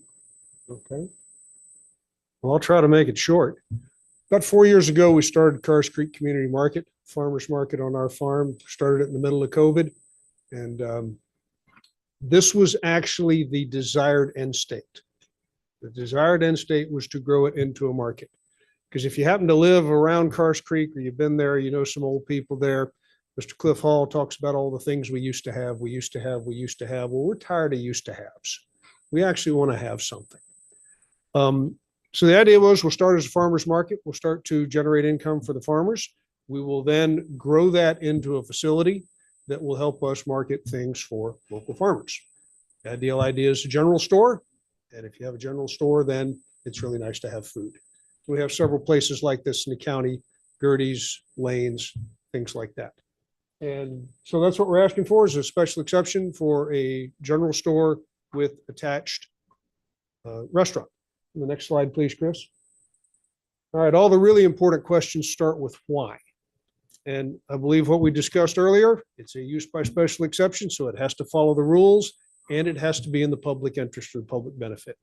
I took these pictures last Saturday at our market. All of that food was grown right here. We had sausage, bacon, pork chops, rabbit, duck, and fresh chicken. Our lamb vendor, she sold out earlier this year, so we don't have lamb. So we've got a great supply of vegetables. We've got a great supply of meat.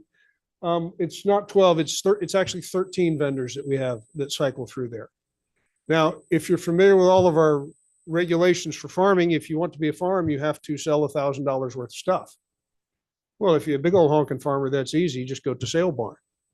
If you're a small farmer, how do you access customers for that?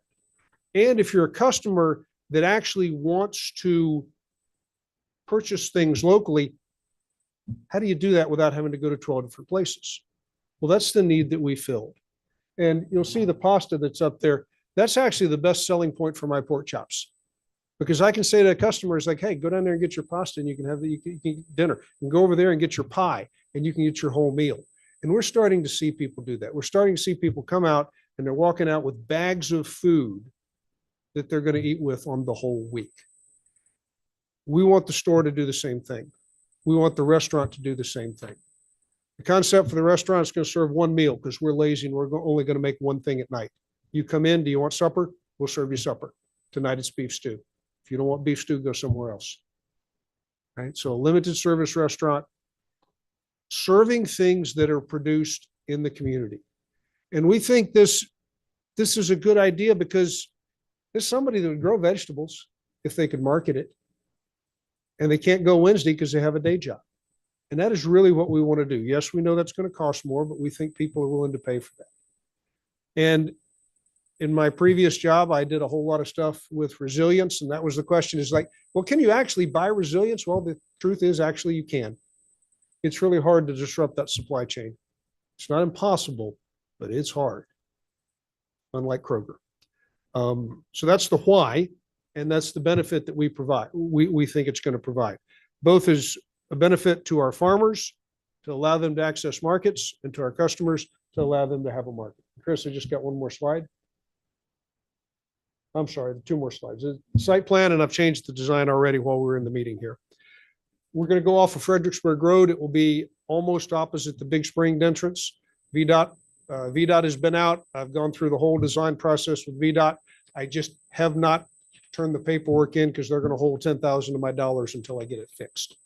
Right, so I'm going to do that as soon as we're ready to build, which is hopefully later this month. So you see where the entrance is. You see where the building is. It is currently on a section of farm. I need that farm road to get to my other upper pasture, so we're going to utilize that.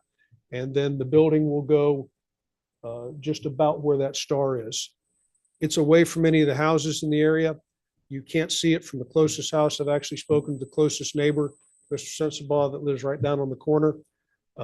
Had him out there to the site the other day. It's screened away from all of our other family houses, and that was deliberate on my family's part. We wanted to keep all of the business over there. It's on a US highway, so it's on a big road. I did the traffic analysis. Our expected trips per hour is just what the book says based on the areas, is actually 7 trips per hour. That's what the manual says, right? And that helps me with VDOT. So that's what we've set up there. The next slide just has the concept for the structure. And again, we're adjusting this as we go along. So that's the benefit of something taking too long to do, is your design gets better. And in my case, better is smaller, because we will build this ourselves. And we don't want to put a lot of effort and money into it. We want it to be just barely big enough. The functions that will be there will be a kitchen, there will be bathrooms, including handicap accessible bathrooms. The plan is for 4 tables of 10 people each. So you will sit community style at a table, and then an area of retail space that operates within that. There's also a parking garage for the KB6 truck. If you've been out to the farm, you've seen my dad's old truck. My son now owns. That's sort of the motto for the brewery and for the store. If you think about the way the store is going to look, if you go into one of the old buildings in Buena Vista or downtown store that was built in 1910 with that nice revetted glass front, that's what it's going to look like. If I do the building right, the historical preservation people will come out and say, gee, that's a mighty well preserved building from the turn of the last century. That's what we want it to look like. That scale, that size, we want it to look like it belongs in Cars Creek. That's it. Thank you. Thank you. Any questions? Gentlemen? If you have any questions? Just so there are 2 phases. When would the brewery portion take effect? I'm hoping that my son will start that quickly. He's been to brewer school. He is quite good. Frankly, he's very nervous. He is very nervous about the economy, about the election, about all sorts of other stuff, and about why on earth he has to register with the Financial Crimes Enforcement Network. So he's getting a crash course in how much it sucks to be an adult and trying to run a business. So I'm hoping that goes soon. And again, and I know that's not officially part of what we're doing, but it is part of what we're doing. We're not looking for the interstate crowd. I don't want any signs on the interstate. We're not going to have gas pumps. We're not serving chips and soda. We want to serve good food to the community. We want the restaurant, or want the general store to be able to market the produce of the farmers. Another reason for the restaurant is it becomes a certified commercial kitchen. The farmer that can sell the jam at the farmer's market can't sell it in a store because it's not in a commercial kitchen. Well, if we have a commercial kitchen, we can solve that problem. And so we're really looking at this to be an asset to the members of the community on both ends of that. Because if you look at it, go west of Lexington, I don't know where the next grocery store is. Covington? I mean, there's a convenience store in Glasgow, but I'm sorry, in Goshen, but that's it. Thank you, Steve. Thanks. At this And- time, go ahead. Sorry, I failed to read the definition of a country store as outlined per section 302.95. A general store country is how we define it, or how we phrase it, is a single store which offers primarily most of the following articles: bread, milk, cheese, fresh meats, vegetables, canned and bottled foods and drink, tobacco products, candy, papers and magazines, and general hardware articles. Gasoline also may be provided, or excuse me, offered for sale, but only as a secondary activity of a country general store. And of course, as amended in July of this year, we add the last sentence: a restaurant may be operated on premise which provides meal to the general public. Thank you, Chris. At this time, we are going to open the public hearing. Is there anyone physically present who would like to speak?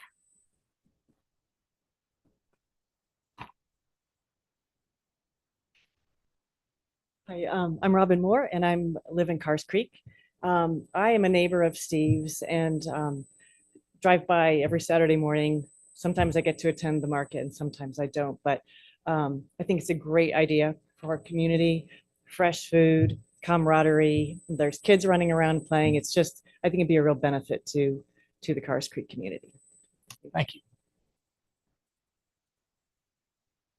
Anybody else? Not seeing anyone. Let me check on Zoom. Bear with me.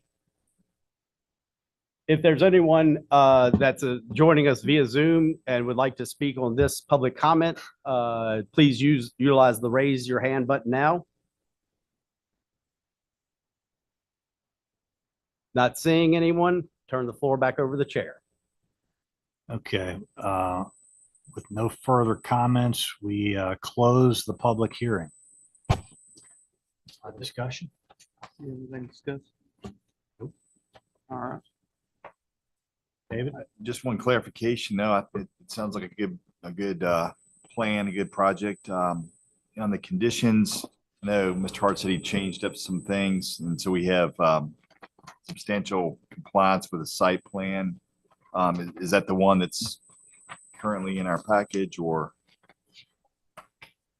Yes, you will note that I did not reference I referenced the plan titled Site Plan drawn by SD Hart PE dated August 15th, 2024.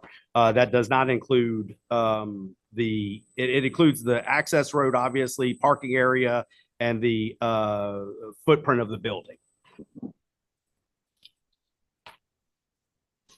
Meaning, explain that further, meaning that does provide flexibility to the interior space of that building. As long as it's able to meet the general store, the intent and the definition of the general store. Is that correct? It's just an interior modification. Yeah, yeah. Okay. Super. Okay. You done it? So any more comments? Good. More discussion. Go ahead. I make a motion to recommend to the Board of Supervisors that the special exception permit to develop and operate a country general store in the agricultural and general uses A2 zoning district be approved with the following conditions.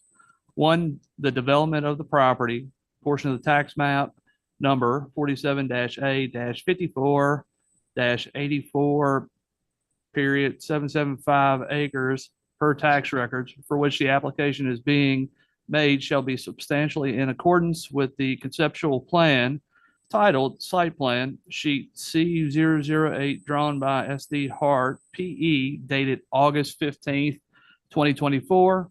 And two, approval contingent on Virginia Department of Transportation, Health Department, Erosion and Sediment Control, Stormwater Management, Building Department, and Virginia Alcoholic Beverage Control Authority approvals and requirements. That's it. We have a motion in a second. All those in favor? Aye. Aye. Aye. Aye. It's a unanimous decision. Next item on the agenda is the item number 7, Virginia Electric and Power Company, DBA Dominion Power, 5000 Dominion Boulevard, Glen Allen, Virginia, 23060. Public hearing, application for a special exception permit for a public utility, rebuild a portion of its 115 kV transmission line located on the east side of Glasgow Highway, Route 501, in the agricultural and general uses A2 zoning district. Yes, and as always, in front of you, you have some prepared motions for all avenues, if you will. But this one would pertain, the first public hearing that was associated with this project is the one titled Public Utilities Special Exception, not the floodway. The second one we're dealing with is the floodway. With that, Virginia Electric and Power Company, DBA Dominion Power, has made an application for a special exception to rebuild a portion of its 115 kV transmission line located on the west side of existing Balcony Falls substation. And the substation is off of Glasgow Highway. Property is in the agricultural and general use districts, A2 zoning district per section 603.03 9 of the regulations. Public utilities are used by special exception in the A2 zoning district. Property is located in that Natural Bridge Magisterial District. The application that was associated with the August 14th, 2024 Planning Commission meeting was withdrawn at the meeting, and a new application was submitted. No changes were made to the plans associated with this portion of the project. With that, I'd like to turn the floor over to Ms. Carr, and I do have your presentation as well. Bear with me. You can just, first slide, just a couple slides for this special exception. And I think I've got, my name is Lane Carr. Hello, nice to see you in person. I am part of the siting and permitting team with Dominion Energy. I specifically support the electric transmission business unit in rebuilding old transmission lines and constructing new transmission lines. I think I've got Sarah Hackney on the line as well. Yes, I apologize. Yes, Ms. Hackney is available online as well.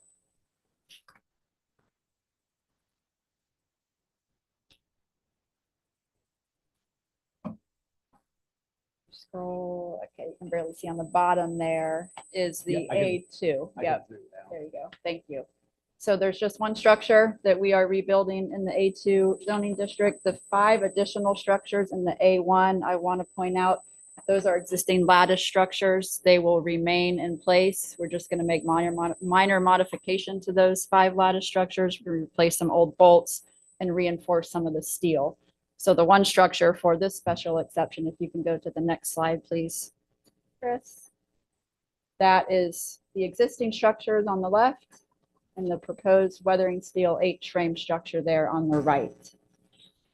Structure height will actually decrease by about 5 feet. That's all I have for the first special exception in front of you.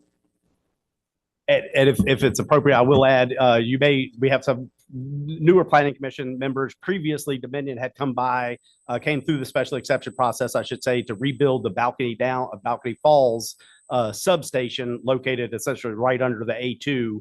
And part of that application or subsequent application was to rebuild the transmission line. In fact, I think the substation application included 1 tower associated with it. But then since that time, they came through and made an application to rebuild the portion traveling south to Amherst County. That included the rebuild of 4 transmission lines and the addition of one new transmission line in that area. And so this is a continuation, essentially a continuation of that going north, if you will. And also, this is a good opportunity for me to explain what I was trying to explain earlier. This application that we're currently working on would be for this power pole here. These are existing power poles. And so this application process would stop at this location here. And then as you can see on the zoning map, this is the A2 zoning district, and this is the A1 zoning district. It actually goes to an industrial zoning district once you get on the north side or essentially the east side of Glasgow Highway.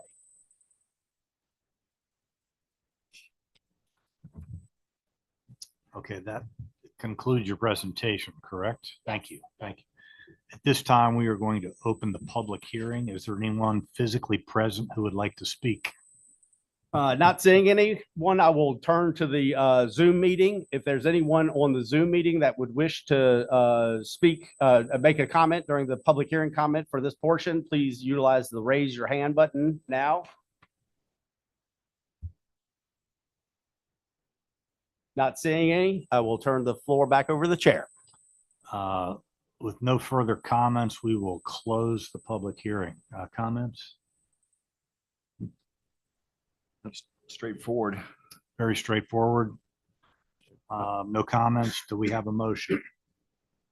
I make a motion to recommend to the Board of Supervisors the special exception permit for a public utility rebuild a portion of its 115 kV transmission line located on the east side of Glasgow Highway, Route 501, in the agricultural and general uses A2 zoning districts per LDR Section 603.03-9 be approved with the following conditions. Number 1, substantial compliance with the schematic plan titled Balcony Falls to Buena Vista Phase 1, prepared for Dominion Energy, prepared by Kimley Horn. Number 2, substantial compliance with the chart titled Table 1, existing and proposed structure types and heights. Shall be allowed a 10% variation in structure height for all structures referenced therein, not to exceed 100 feet in height for any structure. Number 3, upright support structure poles and cross arms shall be H-frame construction made of Corten weathered steel with galvanized steel cross arms. Number 4, approval contingent on final VDOT erosion and sediment control approvals. And number 5, implementation of the project by October 21st, 2024, and project completion by April 1st, 2025. Yes, that's correct. I appreciate that on my error. And I will say similar to this, that this has been updated, and I have the track changes, but essentially on this particular one, the only update is that April 1st, 2020 incorrectly 4, but as David called on the fly, it's supposed to be 2025. A second. We have a motion and a second. All those in favor? Aye. Aye. Tony? Yep. Aye. Thank you. All right. Thank you. The motion carries. Item number 8, Virginia Electric and Power Company, DBA Dominion Power, 5000 Dominion Boulevard, Glen Allen, Virginia, 23060. Public hearing, application for a special exception permit for utilities and public facilities to rebuild a portion of its 115 kV transmission line located on the west side of the Glasgow Highway, Route 501, in Zone AE hatched, which is floodway, in the flood hazard overlay district FH1. Yes, briefly, Virginia Electric and Power Company, DBA Dominion Power, has made an application for a special exception to rebuild a portion of its 115 kV transmission line. The portion of the line associated with the special application starts approximately 0.2 miles north of the intersection of Rockbridge Road, Route 130, and Glasgow Highway 501, and ends at the essentially at a creek that's on the southern side of River Road, further identified as 663. Total length of the proposed project is 1.2 miles. The properties are in the general industrial zoning district. That's the I-1 zoning district. And within the flood hazard overlay district titled Zone AE hatched, and that's of course considered the floodway. Per section 607.02-19 of the regulations, public utilities are permitted use in the I-1 zoning district. Per section 608.11-2 parentheses 2 of the regulations, utilities and public facilities are used by special exception in the in the special exception in Zone AE hatched floodway. Properties are located in Natural Bridge Magisterial District. The application that was associated at the August 14th, 2024 Planning Commission meeting was withdrawn at the meeting, and a new application was submitted. The current application does not include the rebuilding of 3 structures located on the northern portion of the Locker property, as explained in the mapping associated with the package that were included in the first applications. No additional changes were made to the plans. With that, I'd like to turn the floor over to Ms. Carr. Yeah, you could go to slide 3, please.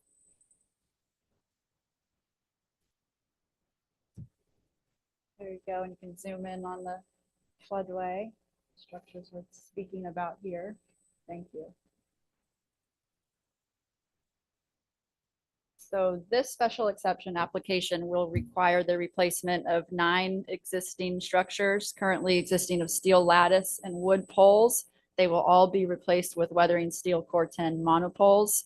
We will need to install 7 temporary structures. We need to construct a temporary line to maintain power to Mohawk Industries. That's not shown on here. It's up at the north end of the project area, but it's in your packet where you can see the temporary structures. It's about 1,000 feet of temporary line. It'll be in place about 5 to 6 months. Those wood poles, those 7 wood poles, we have acquired the temporary easement from the landowner with the term of the easement has work commencing on October 1st, 2024 and ending by April 1st, 2025. Want to go to the next slide? I'll show you some photo simulations. This one lattice structure will be replaced with that weathering steel monopole that you see on the right. There'll be a couple feet height difference there. Go on to the next. There we go. That's just a different view. On the left is the existing wood poles. On the right is the proposed weathering steel monopole. You can see on the left, we have our existing wood pole and another support structure. So in about 3 existing locations, you've got actually 2 side-by-side poles. We will be getting rid of that support structure. So in some areas where you have 2 existing, you'll only have 1. Next slide.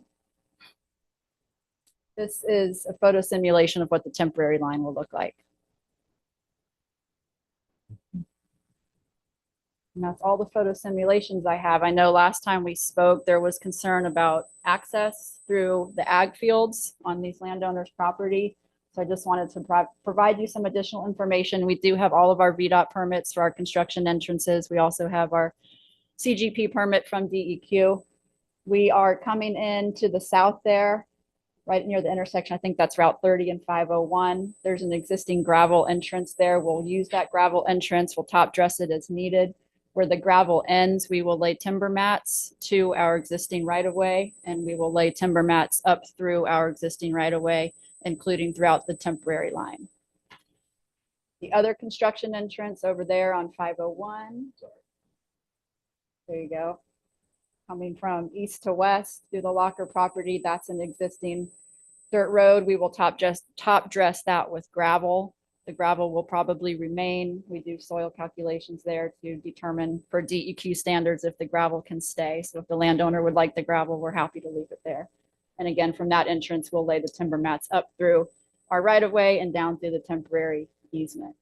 I know there was concern last time too about crop damage. We do have a policy in place where we coordinate with the local extension agent. They come out and assess the crops and any damage caused by our project. And the landowner goes through that process with that third-party entity. And we're very used to that all over Virginia and North Carolina. That's really the only slide I had. I included the next photos, but those are in your packet. Those just show more precisely some details about the transmission structures.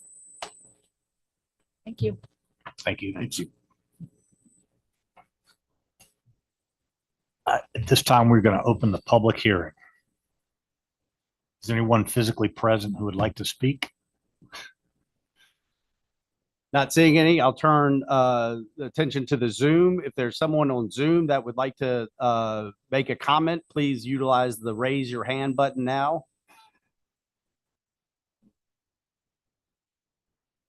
With no further comments, we will close the public hearing. Chris? Chris? Yes, sir. Point.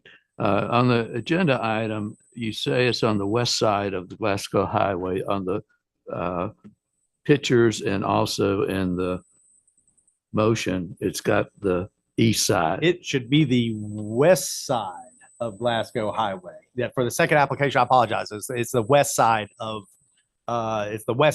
Glasgow Highway. Okay. And that's what. Okay. Got it. That would just change that one word. And these, I will say, these have been modified as well. Since the Planning Commission package went out, we have added substantial compliance, number 2, I should say, substantial compliance with the plan titled Balcony Falls to Buena Vista Phase 1 Construction Access. That's the one Ms. Carr reviewed that details the access roads, of course, and then the matting. And then also, since the Planning Commission package had been posted, we have revised the date to the completion date to April 1st, 2025. April 1st. 20. And that's number 6. I correctly had 2024. Okay. I'll see if I got this right here. I make a motion to recommend to the Board of Supervisors that the special exception permit for a public utility rebuild a portion of its 115 kV transmission line located on the west side of Glasgow Highway. That's correct. Yes, sir. Route 501 in Zone AE hatched floodway in the Flood Hazard Overlay District FH-1 be approved with the following conditions. Number 1, substantial compliance with the schematic plan titled Balcony Falls to Buena Vista Phase 1 prepared for Dominion Energy, prepared by Kimberly Horn. Number 2, substantial compliance with the plan titled Balcony Falls to Buena Vista Phase 1 construction access. Number 3, substantial compliance with the chart titled Table 1, existing and proposed structure types and heights shall be allowed a 10% variation in structure height for all structures referenced therein, not to exceed 100 feet in height for any structure. Number 4, upright support structure / poles and cross arms shall be H-frame construction made of Corten / weathered steel with galvanized steel cross arms. Number 5, approval contingent on final VDOT erosion and sediment control approvals. And 6, implementation of the project by October 21st, 2024, and project completion by April 1st, 2025. That's correct. Okay. And I second that motion. We have a motion and a second. All those in favor? Aye. Motion is approved. Let's see, now we're into a solar ordinance discussion. Is that Yes. correct? We've had some discussion on the solar ordinance. As you know, end of last year, the Board of Supervisors appointed a solar committee. We've not disbanded per se, but we have not, they have finalized a draft ordinance for the Planning Commission's consideration and the Board of Supervisors consideration. Obviously, our next step is to have a joint, the proposed next step is to have a joint Planning Commission, Board of Supervisors, and Solar Committee meeting. And so the purpose of this is sort of to say that I'd like to have this sometime in October at the latest, essentially. And so I don't know the best way to do that. If y'all have some dates now that you absolutely are out of town and not in town, I can start modifying and polling the polling the Solar Committee, and then also Board of Supervisors, try to nail down a date in October. October, I'm gone. Send her an email. 26th through the 31st, or the 1st of November. So you're fine. Just don't do it that way. You want End of the these month. now? Because I'm gone. You don't want them right If now. you have them, absolutely. If you have them, absolutely. If y'all need to follow up accordingly, absolutely as well. I mean, this I would anticipate this would be early afternoon or evening, most likely evening. Okay. Most likely be held at the Virginia Horse Center, like our last joint Planning Commission meeting, just for the space and everyone being on the same level, if you will. October 12th through probably the 22nd or 23rd. Is that your ideal? You're going to be out. My wife wants to visit her family while we're there, so I gotta. What a joke. Well, I got a child going into labor in November, so let's not push it there. Oh, geez. Y'all are full of It's a excuses Friday, this evening. Lord. Full of excuses. All right. So kidding aside. All right. So we'll work on that. And if anyone else, do not have your calendar with you tonight, just let us know. It's looking like a fairly 3-day tight time frame in October already. So we will work with that. Hey, Stephen, with mine, I should be able to zoom into that. I should be able to. I'm going to be in northern Wisconsin. I don't know if I had to zoom into it, which would be acceptable for a meeting like that. Yes, so y'all would still be operating under the electronic meeting policy. I think it provides for 2 meetings per calendar year, if I recall correctly, but we can look into that further. Okay, yeah, I don't want to. Yes, lose one of my meetings. understood. You're done. I mean, you've only had like 6. I would prefer it on a day that we've already got meetings scheduled, but unfortunately, I'm boring. I'm here every work day. Good soldier. And looking at this, it's very well feasible to do it before October 12th, I believe. But there is a significant amount of work to do. Y'all all have copies of the draft ordinance, as well as anyone else that has requested it, obviously. With that being said, throughout the process, we learned a lot throughout the process with the Solar Committee. We obviously looked at other solar ordinances drafts throughout the state, but more recently, we've explored additional ordinances. So I think that I know of some modifications that suggested modifications, if you will, but also there's some definition chapters that are definitions that need to not only be modified but also created. Will discussion be so that we could amend it? Oh, absolutely. Yes. It's and it- still an open document. Absolutely. Yeah, Yes, sir. I okay. mean, that's how we started. Staff had prepared a draft of that ordinance prior to the solar committee meeting for the first time. And as explained by staff, that is not cut in stone. That was just a starting point for focus, if you will. So that I agree with, I sort of equate that to the same process as we're going through now, and of course, this would be considered a zoning text amendment. So after the solar committee, after that joint committee, based on the direction of planning commission and board of supervisors, it would be required to be advertised in the newspaper as a public hearing for essentially a zoning text amendment associated with the ordinance. And then therefore y'all would be making, hold a public hearing, make a recommendation to the board, and then the board would have the final authority. If we make changes, the public was involved in creating the document. They will be involved at that one meeting that you're talking about. Oh, yeah, absolutely. It will be notice of public meeting, absolutely. Yes. Yes. I do have one date in October that's an X, October 10th. October 10th. Okay. That's my birthday. I didn't want you guys singing happy birthday. I'm a October baby as well, so I have to watch what we're wishing for there. So completely understand.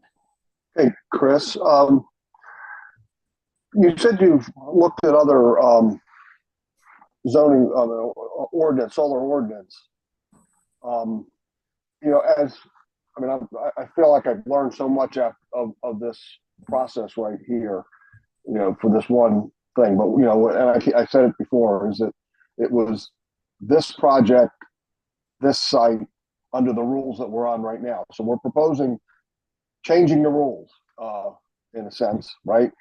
But I noticed, I found I won't tell the story, I won't waste time, but the Page County has a real extensive solar ordinance that I thought was, I assume that they had some professional group put it together, because it was, address a lot of it. And two of the things that I thought was interesting in light of what happened today is that they had some caps on size and aggregate caps, which, if the main concern I'm hearing about people is the proliferation of these solar farms around there. And I don't know, I thought that was interesting, is that, do we really want to figure out ways of putting some caps on these types of development projects in order to show that we're actually trying to avoid the way we've got it right now. Hey, Tony, those will be great discussion items for the meeting that he's talking to, because I had a similar thought. And I talked to Chris about it's that. only 10 o'clock now, Mr. BB. I'm kidding. And with that being said, the solar committee discussed those. And since that time, I've learned that within the last year, there's been 5 localities that had that maximum aggregate cap, and that does not include Rockingham County. That's essentially one of the ones I was aware of. I did have an opportunity at the Central Shenandoah Planning District Commission to chat with a representative or employee of Rockingham County, and I found it intriguing, if you will, how they came up with that number. I really hadn't had time to do the research. I think Rockingham's 1,800 acres, I believe, if I'm correct about that. And they calculated that, or quantified it, I should say, by the amount of power that they felt Rockingham County used. So we certainly will reach out to others, and I'm confident we did explore Page County ordinance as well, but we did not go further. We did not go to the low country of Virginia, if you will. In some cases we did, but I am interested in further pursuing that as well, or exploring it, I should say.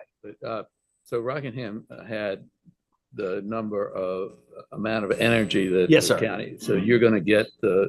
Yeah. You and I had emailed about that. It'd be interesting. I think it's a fairly it would be an overzealous exercise to figure out the number of single family dwellings, that type of thing. Which I don't know is how they quantified the businesses, industries, that type of thing. Another thing I'd be interested in talking with staff is that I assume that would be a number that would be revisited every 5 years or something like that, because obviously the power needs change as development comes or goes. Well, the other interesting thing I think in using, because I think the Page County one is actually almost over 2 years old right now. And, you know, legally there may have been some challenges to it. And so there's things we could also avoid by That was one concern I expressed previously, and that I was unaware of how they quantified it. So I think, and it also made me feel better that 5 localities has adopted it, according to news article, I should say, that I read on Cardinal News recently. 5 other localities have adopted those same languages. So joking aside, there's at least 6 attorneys in the Commonwealth of Virginia that were comfortable with that maximum aggregate cap. And then also, again, knowing how they qualified that, it's not an arbitrary number. So yeah, here in the very near future, we'll get with the Board of Supervisors as well as the Solar Committee members and start looking at sometime in October. That'd be our goal. That's great, Chris. Thank you. So if that's the last of the business, we will close the meeting. And do I have a motion to I'll adjourn? make a motion to adjourn. Second. Absolutely. As always, thank y'all. Meeting is closed. Thank you all. Thank you. Great job. Well done.